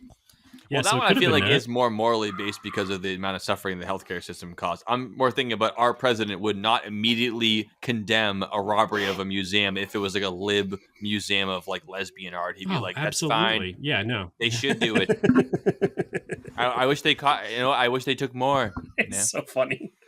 It's so ridiculous. But anyway, so I wanted to start off the update by saying they, as professional as it sounded, they got the truck. They got the time. They got the plan. 7 minutes. They still left behind a vest, a glove, a helmet, and dropped the crown. So, like, not that professional. And an entire truck. And an entire truck that they meant to torch but didn't. So, all their DNA is on the truck, the DNA is on the glove, the DNA is on the vest, the DNA is in the helmet. So, they got all the DNA. And I'll give you guys a quick crash course, which sucks. Sloppy top sideways fucking clown school right there. Absolutely. If someone steals your car or your bike, pretty buckety gooch, if you ask me. Diggity boo. if someone steals your car or your bike, they will not do a DNA test. I don't care how much your shit's worth. They don't care. No. DNA tests are reserved for murders or major crimes. That's a John Mulaney thing where someone breaks into his car and they leave their hat and he calls the cops and goes, "Look, I have the hat." They're like, "Okay, we don't care." Like you get like hair follicles and they're like, "What was stolen?" He's like, "Well, I don't know. I have a lot of shit in there. I didn't really look yet." That would definitely be my car. I'd be like, not sure, but like, was it locked? They're like, no. Like, well, did they really break was there little muddy paw prints all over your dashboard? Did you leave a bag of smoked trout in there? They stole my trout. They left. I actually had $100,000 in cash. They left that, but they stole all my trout from the front seat. I think I might know there might have been an avocado toast from Dunkin' Donuts in there, but I can't remember. If so, they got that too. They got that too. Yeah, and the Sour Patch Kids are gone. The whole bag. The whole bag of Sour Patch Kids. Get the fucking Sour Patch Kids are gone. But I do have the hat of the guy, so we can do a DNA test. So we can find them. We can really. There's a big chance, right? You hear about all the DNA testing on like TV, but like they only do DNA tests in the case of rapes and murders. They don't DNA test any thefts basically ever, except pillaging. No DNA test. Wait, but what about this heist? Did they find semen if it's a everywhere? giant heist, then they DNA test the shit out of it and they get it done in 2 days. Because they found the DNA on this shit immediately. There's $100 million of jewels stolen, and they're like, "Yep, found semen." All of a sudden, now they're doing tests. These guys jerked off in the truck before they started, so they could mellow out. Yeah, exactly. Yeah, smart. And and they found semen everywhere in that room. There was semen all over the thermal camera. We should have known that. Some of it ended up being from the security guards too. They don't know how that happened. Semen everywhere. Heightened awareness, excitement. You act the way you don't think you're gonna act. So I think that had something to do with the fact because they cross-examined it with all the databases, and because they're in the EU, unlike Britain, who voted out. Funny. Britain voted to be out of the EU based on racism alone. I feel like, I mean, all the shit I learned about Brexit is like, we hate people who aren't British. I mean, we hate everybody. And then everybody like in Britain's like, why the fuck did we do this? Now everything costs more. But the country of the UK voted majority. They voted majority to leave the EU based on like the kind of shit going on in America now where it's racism plus they think America's economy is bad because Mexican people exist, which is hilarious that they think that's why it's bad. The guy that took your job at Home Depot is why you're poor, not the billionaire who owns Home Depot paying you $11 an hour to work at Home Depot. But okay, I'm getting into all that. Anyway, so because they're in the EU, they can cross with databases all over Europe, and they can figure out like any other DNA samples and shit like that. They can like work together like they didn't do in the 70s and cut serial killers in America. Like you gotta cross the data. You gotta figure the shit out. So they found two of the guys, two of the suspects, I should say. They're not yet guilty. And one of them, as I alluded to earlier, was found in Charles de Gaulle Airport in Paris, about to fly to Algeria, and they're like, wait a second there. They got his shoulder as he did. He probably thought he was good to go. Isn't that the same way they got Diddy? Yeah, he was in an airport. You understand what security is, right? Wait till the last second. You scanned your ID to get here. And if they know your ID, then they know you're good to go. So yeah, the guy had a ticket to Algeria, didn't make it. They take him into custody. The other guy they found in the suburbs of Paris in a residence that he had been renting out. They busted in on him, took him. Classic. So they have two guys in custody now. And in France, you're allowed to keep people for questioning for, I think it said 96 hours. So those guys interrogated the shit out of, I'm sure. And it's probably why Dylan said that they partially admitted. I mean, they admitted to be partially responsible, whatever. Like they probably said like I was in the area at the time or whatever. You found my DNA. I have to admit that. Well, you know how they torture people in France? They light a cigarette and then don't give it to you. Yeah, that would do it. That's torturous. That is torture. They give you a glass of wine. They don't let you finish it. Then they light a cigarette and don't give it to you. Like they pour a glass of wine and pour it on your lap. Oh. Where they tell you we're gonna give you 3 glasses of wine and 10 cigarettes, and they give you 1 glass of wine and 1 cigarette. Yeah, which is worse than getting 0 because you think you're gonna get more. Like, I had so much expectations. And the only thing you get to eat is some nice American French fries. I didn't even pace myself on the first one because I thought I'd be able to. I thought I was going to get more. That would be started. And I didn't even get to enjoy this. Yeah. Yep. So obviously they're two. That means that 2 people as of right now are still on the loose. I don't even know if the 2 guys they got, the 2 guys that did the breaking in or did the driving or whatever else, but they got 2 of them, and they're not really trying to talk. Actually, part of the investigation team said that we wish they didn't say to the public we call anybody, because now the other 2 guys are going to go into hiding right away because they know that they're already hot on their trail. It's going to be harder to catch. They're in Europe. How they could have taken their bag of jewels, hopped on a train, but in a different country in 30 minutes. That's what I thought too. You don't even need to fly or use your passport. You can just travel to a new country. It seems like. Well, yeah, you can just drive across a fucking border and then just get to Algeria rather than fly. It'd be way harder to get. I guess you wanted to go fast or whatever. But I have to imagine that during that interrogation, or he got sent there on purpose to be the one that got caught. The fall guy. We're not into theories yet, but we'll get there. Yeah, I'm almost done with the wrap up. But basically, what I wanted to say is that I imagine not only in the interrogations are they saying where are the 2 other guys or who are they? Because I imagine if they had them, they'd catch them already. The main thing they're asking is where are the fucking jewels? Because they didn't arrest the jewels. They arrested 2 thieves. The jewels, 7 out of the 8 are all still gone. Which I imagine if I'm them, I go, the jewels are all I got, dude. I'm not telling you where they are until you don't kill me or don't give me 100 years in prison. Like, that's your only bargaining chip, is that there might be a day where the jewels go back to the museum, and that's the only bargaining chip you have. So the last thing you want to do is tell them where they are, or if they are. And perhaps they're not even at liberty to say where they are, because whatever person put them up to this, whatever, might kill them if they say it. So you don't know that aspect of it too. I don't think this was just 4 guys who had an ambition to steal jewelry. Or the best friends that anyone ever had, and then they just I think that they were almost. I mean, one of the guys who was caught has a history of jewel theft, so it's like these guys are professional thieves. So I imagine they were put up to this task, and perhaps even I'll open up the discussion now. Perhaps even someone who worked in the museum was part of it because of the fact that they knew the exact time. And I should have mentioned that what the cameras on the outside, they had this poor fucking museum curator go up on the stand in the French Parliament and be like, what happened? And she goes, well, we have a lot of cameras inside because of all the paintings, not a whole lot outside. So there was no cameras that even caught the truck pull up or the guys breaking in outside. So I think that perhaps they knew that there was very few cameras outside, and they knew what time to show up, and they knew when. Also, didn't the museum just do like a security check the whole system like a couple days before? I don't know about that, but I know that they were primed to do a renovation to add security cameras, and that's not happening for a couple of years. Maybe that's what it was. I bet you they expedite that process now. I don't know, but yeah, I want to open up the floor of discussion. Number 1, how do they do it? Why they do it? Number 2. Where are the fucking gems now? Number 3, was it an inside job? Number 4, was it a job that included more people than this? Because the idea alone that you're stealing famous jewelry means that you think you can sell it to somebody, which means you can't sell it to anybody.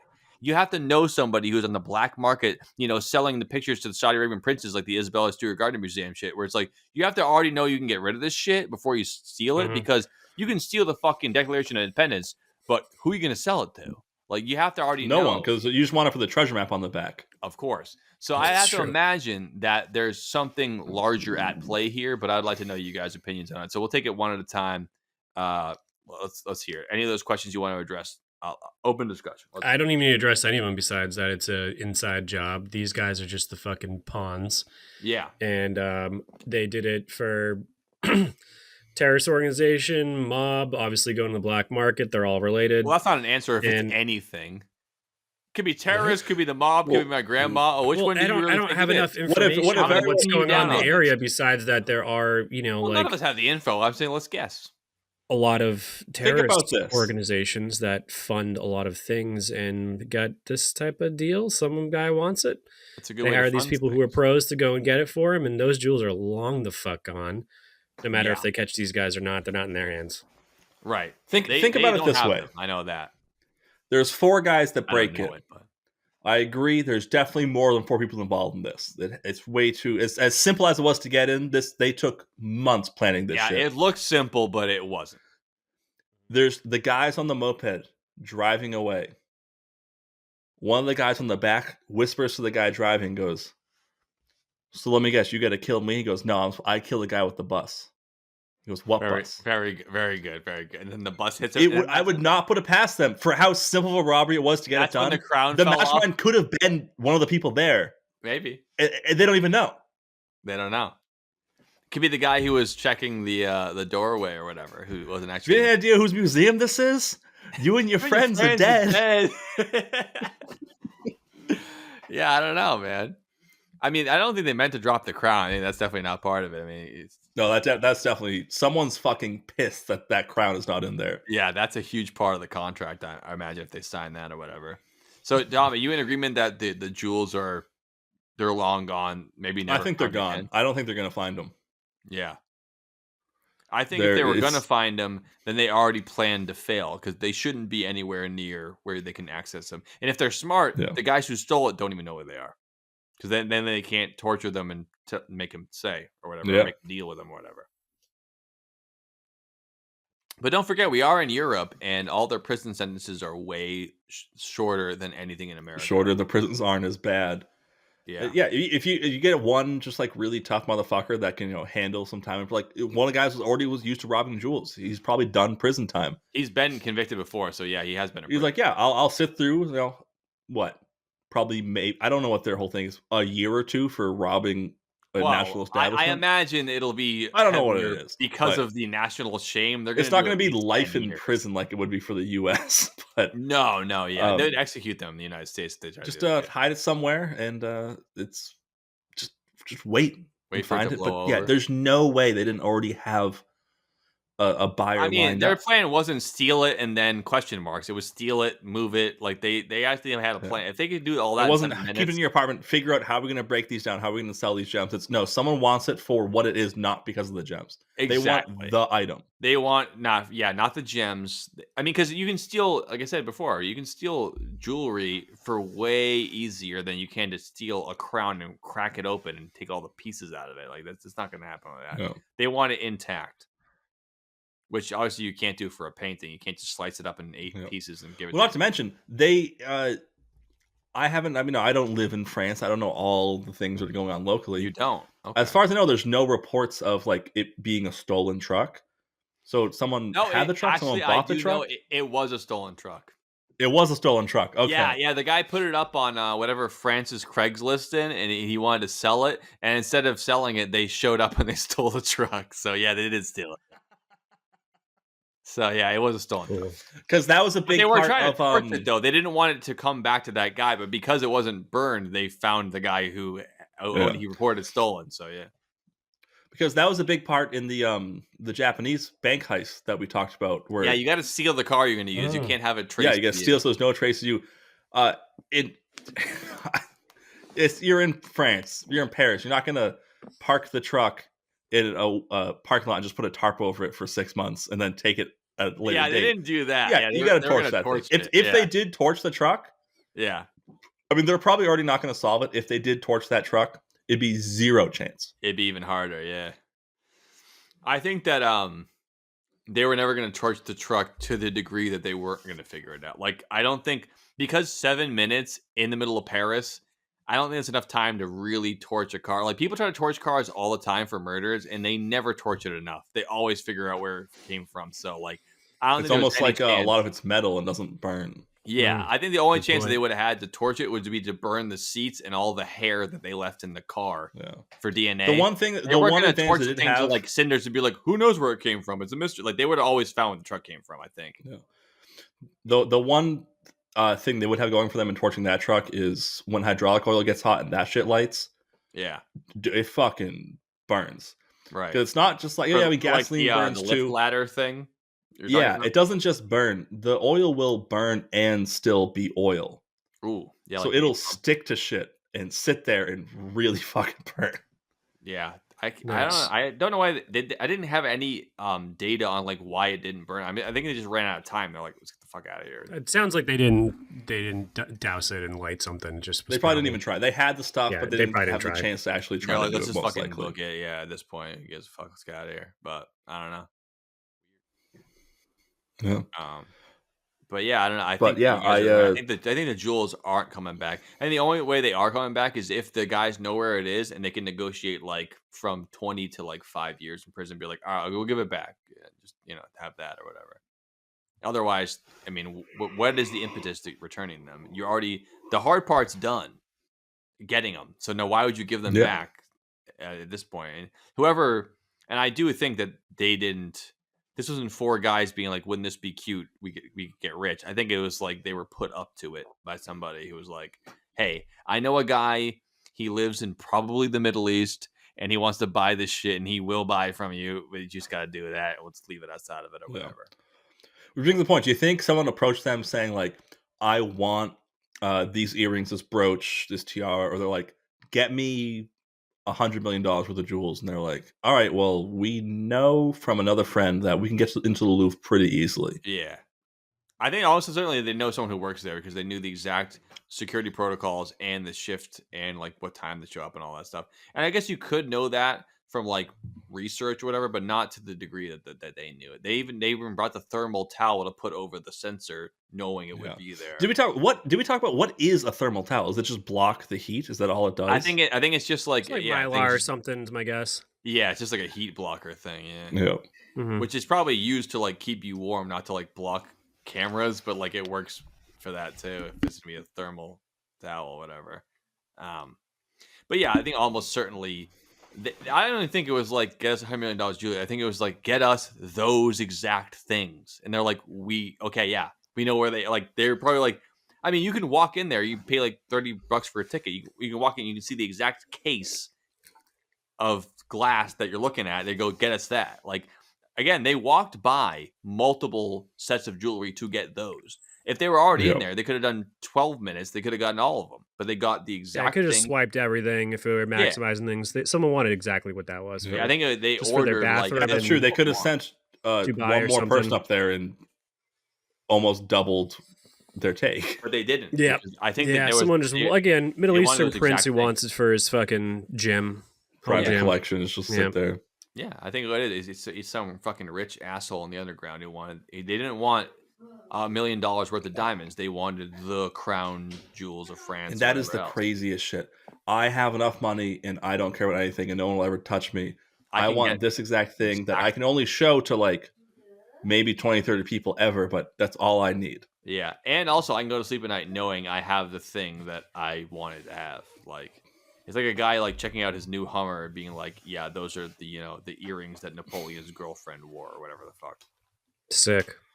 The actual ones. And don't forget the possibility that a long lost descendant of Napoleon planned this whole thing. Oh, you think it was take the power back from the Napoleon family? Back to now. They've been waiting hundreds of years for this moment. All the jewels are in Corsica right now when Napoleon died and being like, yeah, we're they sent us to the island. Taking the power back, dude. Very cool. Maybe Joaquin Phoenix has them. He was so enthralled playing Napoleon. He was like, actually, I need these. Although I don't think that's a bad idea. He doesn't have the money to. I mean, you have to have not enough money to buy the jewels. You have to have enough money to want to buy them. So, like, that's crazy money. You have to have more money than they're worth. Yes, and no damn well you can't have them unless you do this. Yeah, and also don't forget the person who's paying for them. The part of that money is going into planning the process, organizing. You're paying for the labor too. They're not just selling you the gems. I mean, you have to. Well, that's where they get you. The parts to fix something is one thing, but the labor is really where they get you. Fees. Yeah, the labor. Yeah. That's where they get you. Those damn convenience fees is worth. So could you pay $200 million to get something worth $100 million, and if they don't get caught, is kind of the definitely scheme. Find someone whose dream it is to have $1 million and be like, I'll give you $2 million if you do this for me. Like, you got it, bud. You just doubled my dream there, chic. Which brings up an interesting point. How much money would it take you from a source to rob jewels? I don't think it. I'm not sure there would be an amount. My freedom. I don't feel like going to fucking jail. That's what it is. The freedom part of it. It's not that like I wouldn't run. Yeah, you'll never have an easy night's sleep the rest of your life. No, yeah, that's what I mean. It's the freedom and it's the peace of mind. I don't think because if there's a number, it'd be like, would you do this stupid thing? It wouldn't even be that high of a number. Like, I don't need $1 million to make me do something stupid. I wouldn't even need that much money. I'm not a rich I do man. something stupid every day.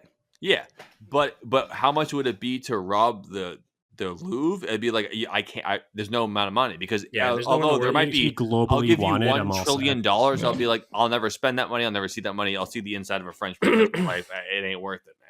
The freedom, it's worth it. I'd rather be free. Also, if you could guarantee me that I would never get caught, I'd be totally anonymous to be fine. But now I have $100 million. There's no way I would have the willpower to like not never say anything. I have a Lamborghini now. Yeah. It would stand out, so I would not be able to hold that money back. You wouldn't get caught. They wouldn't pay you to do it. They just do it themselves. Like that's the thing.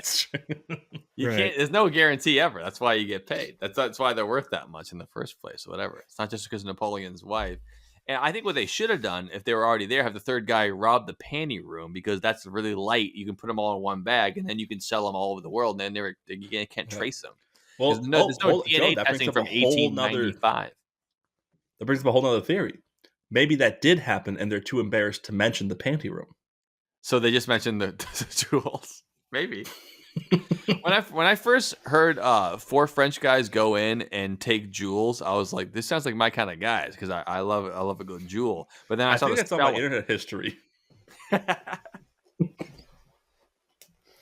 a good French kiss. Anyways, I think we should do our final thoughts here. That kind of was final thoughts. Let's just wrap it up here. What are our final thoughts on the heist of Le Louvre or Le Louvre in general, or what do you guys think to wrap this up? The first thing that comes to my mind is a fact I learned a couple days ago about France, and it has nothing to do about the Louvre at all. Okay.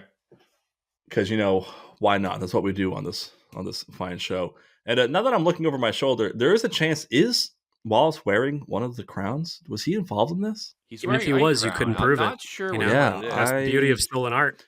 He was not wearing that earlier may or may not day. I'm gonna have to have a talk with him later on. I think he made it terrible because he can't keep his fucking mouth shut about anything. He literally can't. It's open all the time. Always open.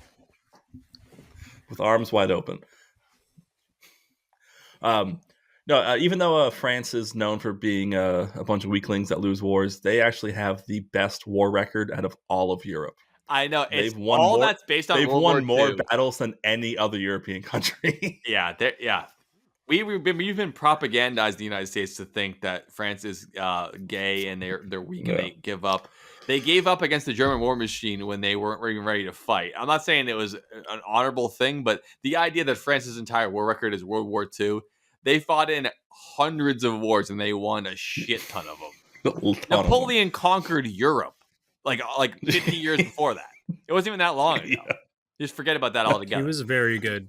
Yeah, it's propaganda that France sucks at war. France is good at war. Yeah, to bring it back to the Louvre, I love this. It doesn't affect me at all. I think this is fucking awesome that these guys did this. It's fun. I do hope they get caught and they find the jewels for the history of it. Yeah, you don't want to lose them. Because someone should see it. It's like the paintings. Like, that painting is gone forever now because these fucking assholes couldn't get their shit together. But, like, come on. Get paid, do it, whatever. But it's like, now it's gone. Cool. It's going to make a great movie as long as the right people, as long as The Rock and Ryan Reynolds aren't in it, it's going to be a great movie. The French Job. Mm-hmm. The French Job. Well, hold on. We want something that can be seen in the theaters. The French Job might be, a little NA-17 action. You guys never caught a French Job on a lazy Sunday morning?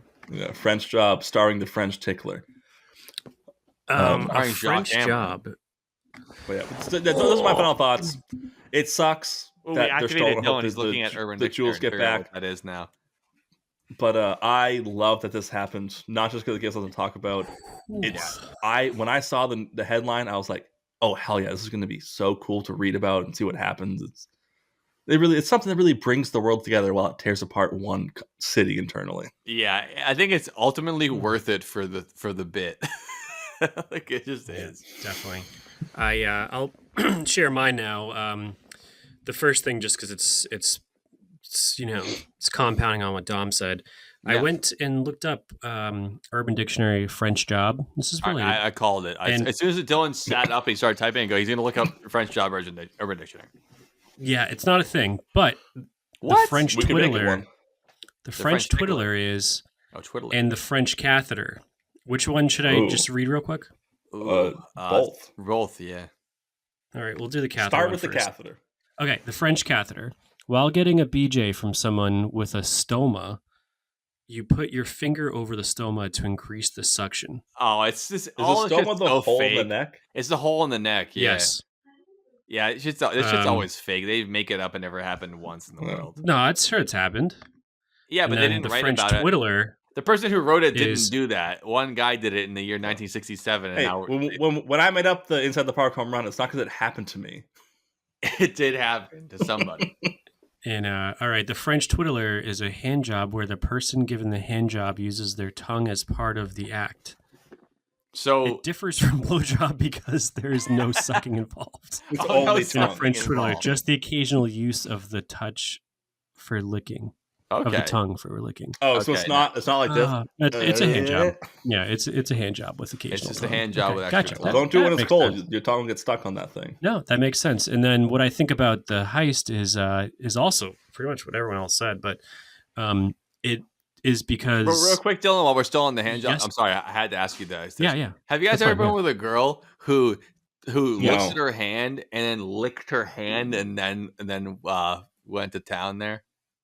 No. Nope, been spit on plenty of times, but never that. Have you? Ever a girl who looked at you and she smiled and then she started licking her hand like a lollipop and then grabbed you after licking her hand vociferously?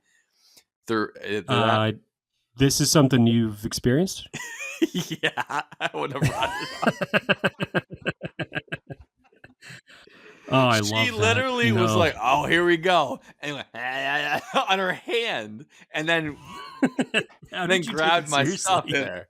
She's looking at her hand. You're just going, "Taste anything there, bud?" I appreciated it, but I was like, "That is very odd that you would lick your hand a bunch of times and then grab my stuff." Well, Joe, what you're forgetting is the dog's tongue is the cleanest part of their mouth. yeah. Don't call her that. She's a nice girl. She's married now. That's very fucking funny, and I really appreciate that. So part of me was like, this is fun and weird, but she didn't do it in like a sexy way. She didn't like this is how, like, it wasn't like a part of the program. It's like taking your pants off to have sex. She was like, okay, here we go. Like she was gonna. Did it sound like when SpongeBob was licking that chocolate bar? Like, no, it didn't. It was eerily silent while I stared at her while she did it. I was like, oh, buddy, here we go. All I can think of is that some guy told her like, "Oh, it's fucking dry. It hurts my dick because I'm a fucking pussy. Don't grab my." Some guy's kink was having a girl lick her own hand first, and now she's stuck with it. Yeah, you ever held a girl's hand? They're not rough and dry. Like, it's fine. I don't need anyone licking their hands before they grab it. It's fine. But like, there's some guy. She was also had a really shitty boyfriend. He must have been like, you have to give me a blowjob or else you have to lick your hand. Like, some guy told her that it was a good, because she didn't come with that herself. She did not think of that herself. Some guy told her to do that. And I was not the guy who told her to do that. And in fact, I told her, I want it bone dry. Let me get some tissues to dry your hand off before you go down. Let me put some sawdust on here, really dry that shit up like a If it's not scraping it up, then it's not working, man. Come on. Anyways, I'm glad my mom stopped listening to the podcast. I'll keep going, Dylan. I had to bring that up. Aw, we missed you, that's extremely funny. Yeah. No, so I think it was yesterday. I recorded on my phone. It was yesterday. I was. I'm glad you can recall that long ago. Very related. Well, I was driving towards Marlborough from Hudson, and I got cut off by a landscaping truck with the dump bed. So it was full of shit or whatever it was. Yeah. On the road by Naven that goes next that Naven's on.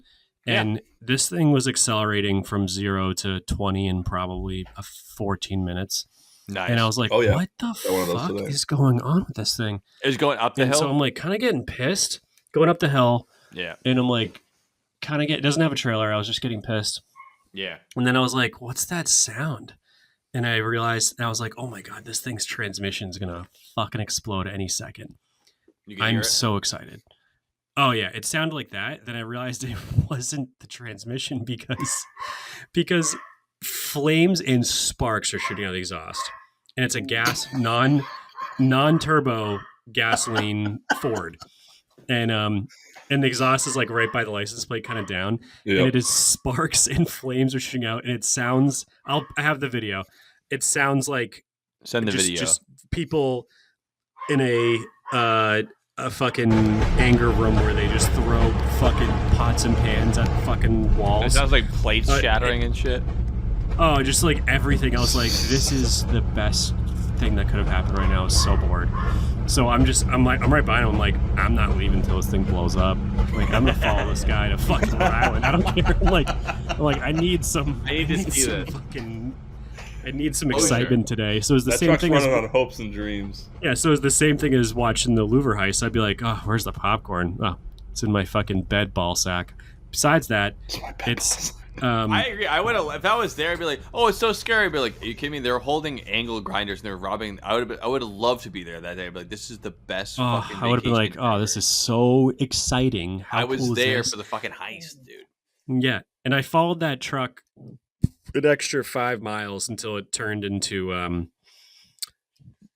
into a Maple monster. Street by it turned into what? It turned by like McDonald's. It turned into one of those like shops on the right. And I was like, oh man, I was really like, this guy's not going to make it, because it would just be shooting flames. Then he'd let off the gas, and it would backfire, and then a ton of fucking white smoke would come out. Nice. And black smoke. It was like all these things, and I just wanted that thing to fucking explode so bad. Mm-hmm. I was so fucking pumped. But it was the same thing as watching the heist. I'm all fucking eyes and ears for this shit. It's great. Absolutely. I don't care at all. I'm just like, oh, fun, interesting news. Oh yeah. That's my final thoughts. My final thoughts. I heard an interview with a guy who is he works for I think the FBI in the United States of America, and he specializes in art and jewel heists. So this is his job, is to learn about shit like this. And the guy interviewing him was like, what was your first thought when you heard about this? And my first thought was really like, cool. Like, awesome. Fuck yeah. No. And then the guy goes, my first thought was obviously the tragedy to lose cultural art like this. I mean, my very first thought was devastated. And I was like, dude, was it? Mm-hmm. Because even as a guy whose job is to stop it, you might be like, kind of cool. Like, my job is to do shit like this. Like, you probably feel his job is that because he likes doing the job. Yeah. So I think there's a political answer. But my first thought was like, this shit's cool as hell. And obviously, no one got hurt. I mean, culturally, they got hurt. The French citizens have paid millions of euros in tax money. They put helicopters in the air to catch these guys on mopeds. They did not catch them.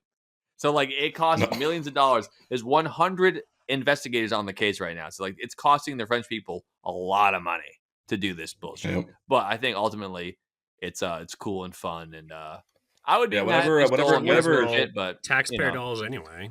Whenever Interpol gets involved, it's pricey. Yeah, I imagine Interpol is definitely involved now because the guy tried to leave to Algeria or whatever. But my final thoughts are basically just like, we'll keep tracking this case for you folks, find out if they can find the rest of them. Maybe they'll find the jewels, but I think that you guys are right, that the jewels are fucking long gone. It's toast. Mm-hmm. They're never going to figure it out, and stories like this are just cool. And how you can do it in 7 minutes with construction costumes really shows you that the move isn't Mission Impossible style. It's just keep it simple. Keep it simple. Get in, get out. You're fucking done. I mean, Joe, you and I know damn well. They drove into Paris in the daytime, and they couldn't find him. In the middle of the day.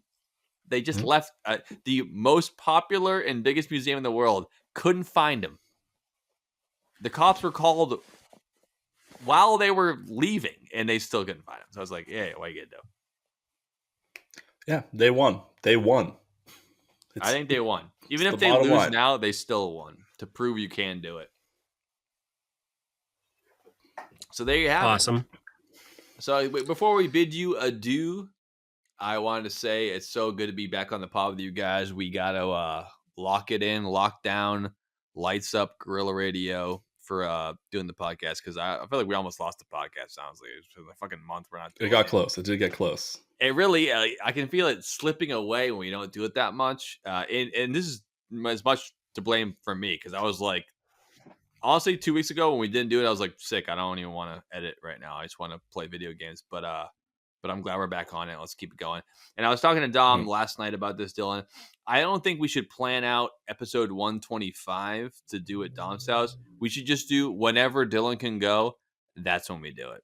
let's not wait for the number. The numbers don't mean anything. It's just whatever. Who gives a fuck? Just do whatever podcast. Yeah, sounds great. Cool. I'm cool I with think that. so. But it's good to have you guys back, Gonzo. Yeah, no, sick. We'll plan. Is that the next one? No, it's whenever. All I'm saying is like whenever we want to do the one where it's the pick your own pirate crew live episode. No more worrying about like 2 months. The 10th episode has to be this. Who cares? Who cares? Fucking do it. As long as we can get it done, let's just do it. I mean, the numbers don't matter. It doesn't fucking matter. So cool. We made it over 100. That's good enough. Now we just did the QC shit. So now it's just like we haven't even hit 130 yet. So let's just. You got it, guys. I'm in with that. Go, man. I'm down. Well, it's good hearing from you guys. It's good hearing from you folks out there. Welcome back to the and with that, thanks for drinking our. Oh wait, no, it's an actual podcast episode. We're not doing that. So just good night. Good night. See you guys. Bon voyage, adieu. Au revoir, Shoshana. Au revoir, Pee-wee. Au revoir.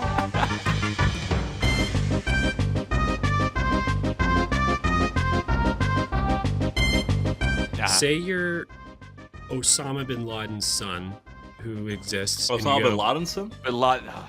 Bin Ladensons.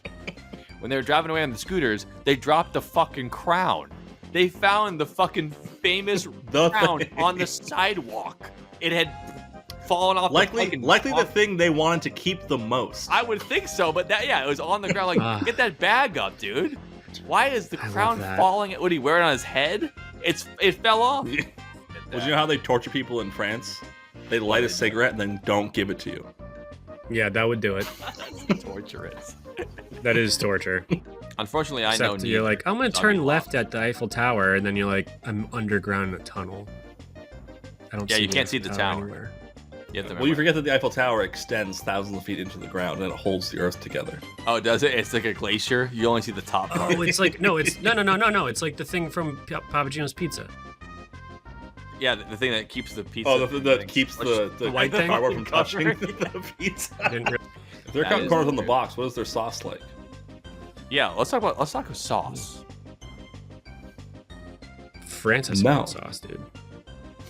You just doubled my dream there. Chic. Which brings up an interesting point.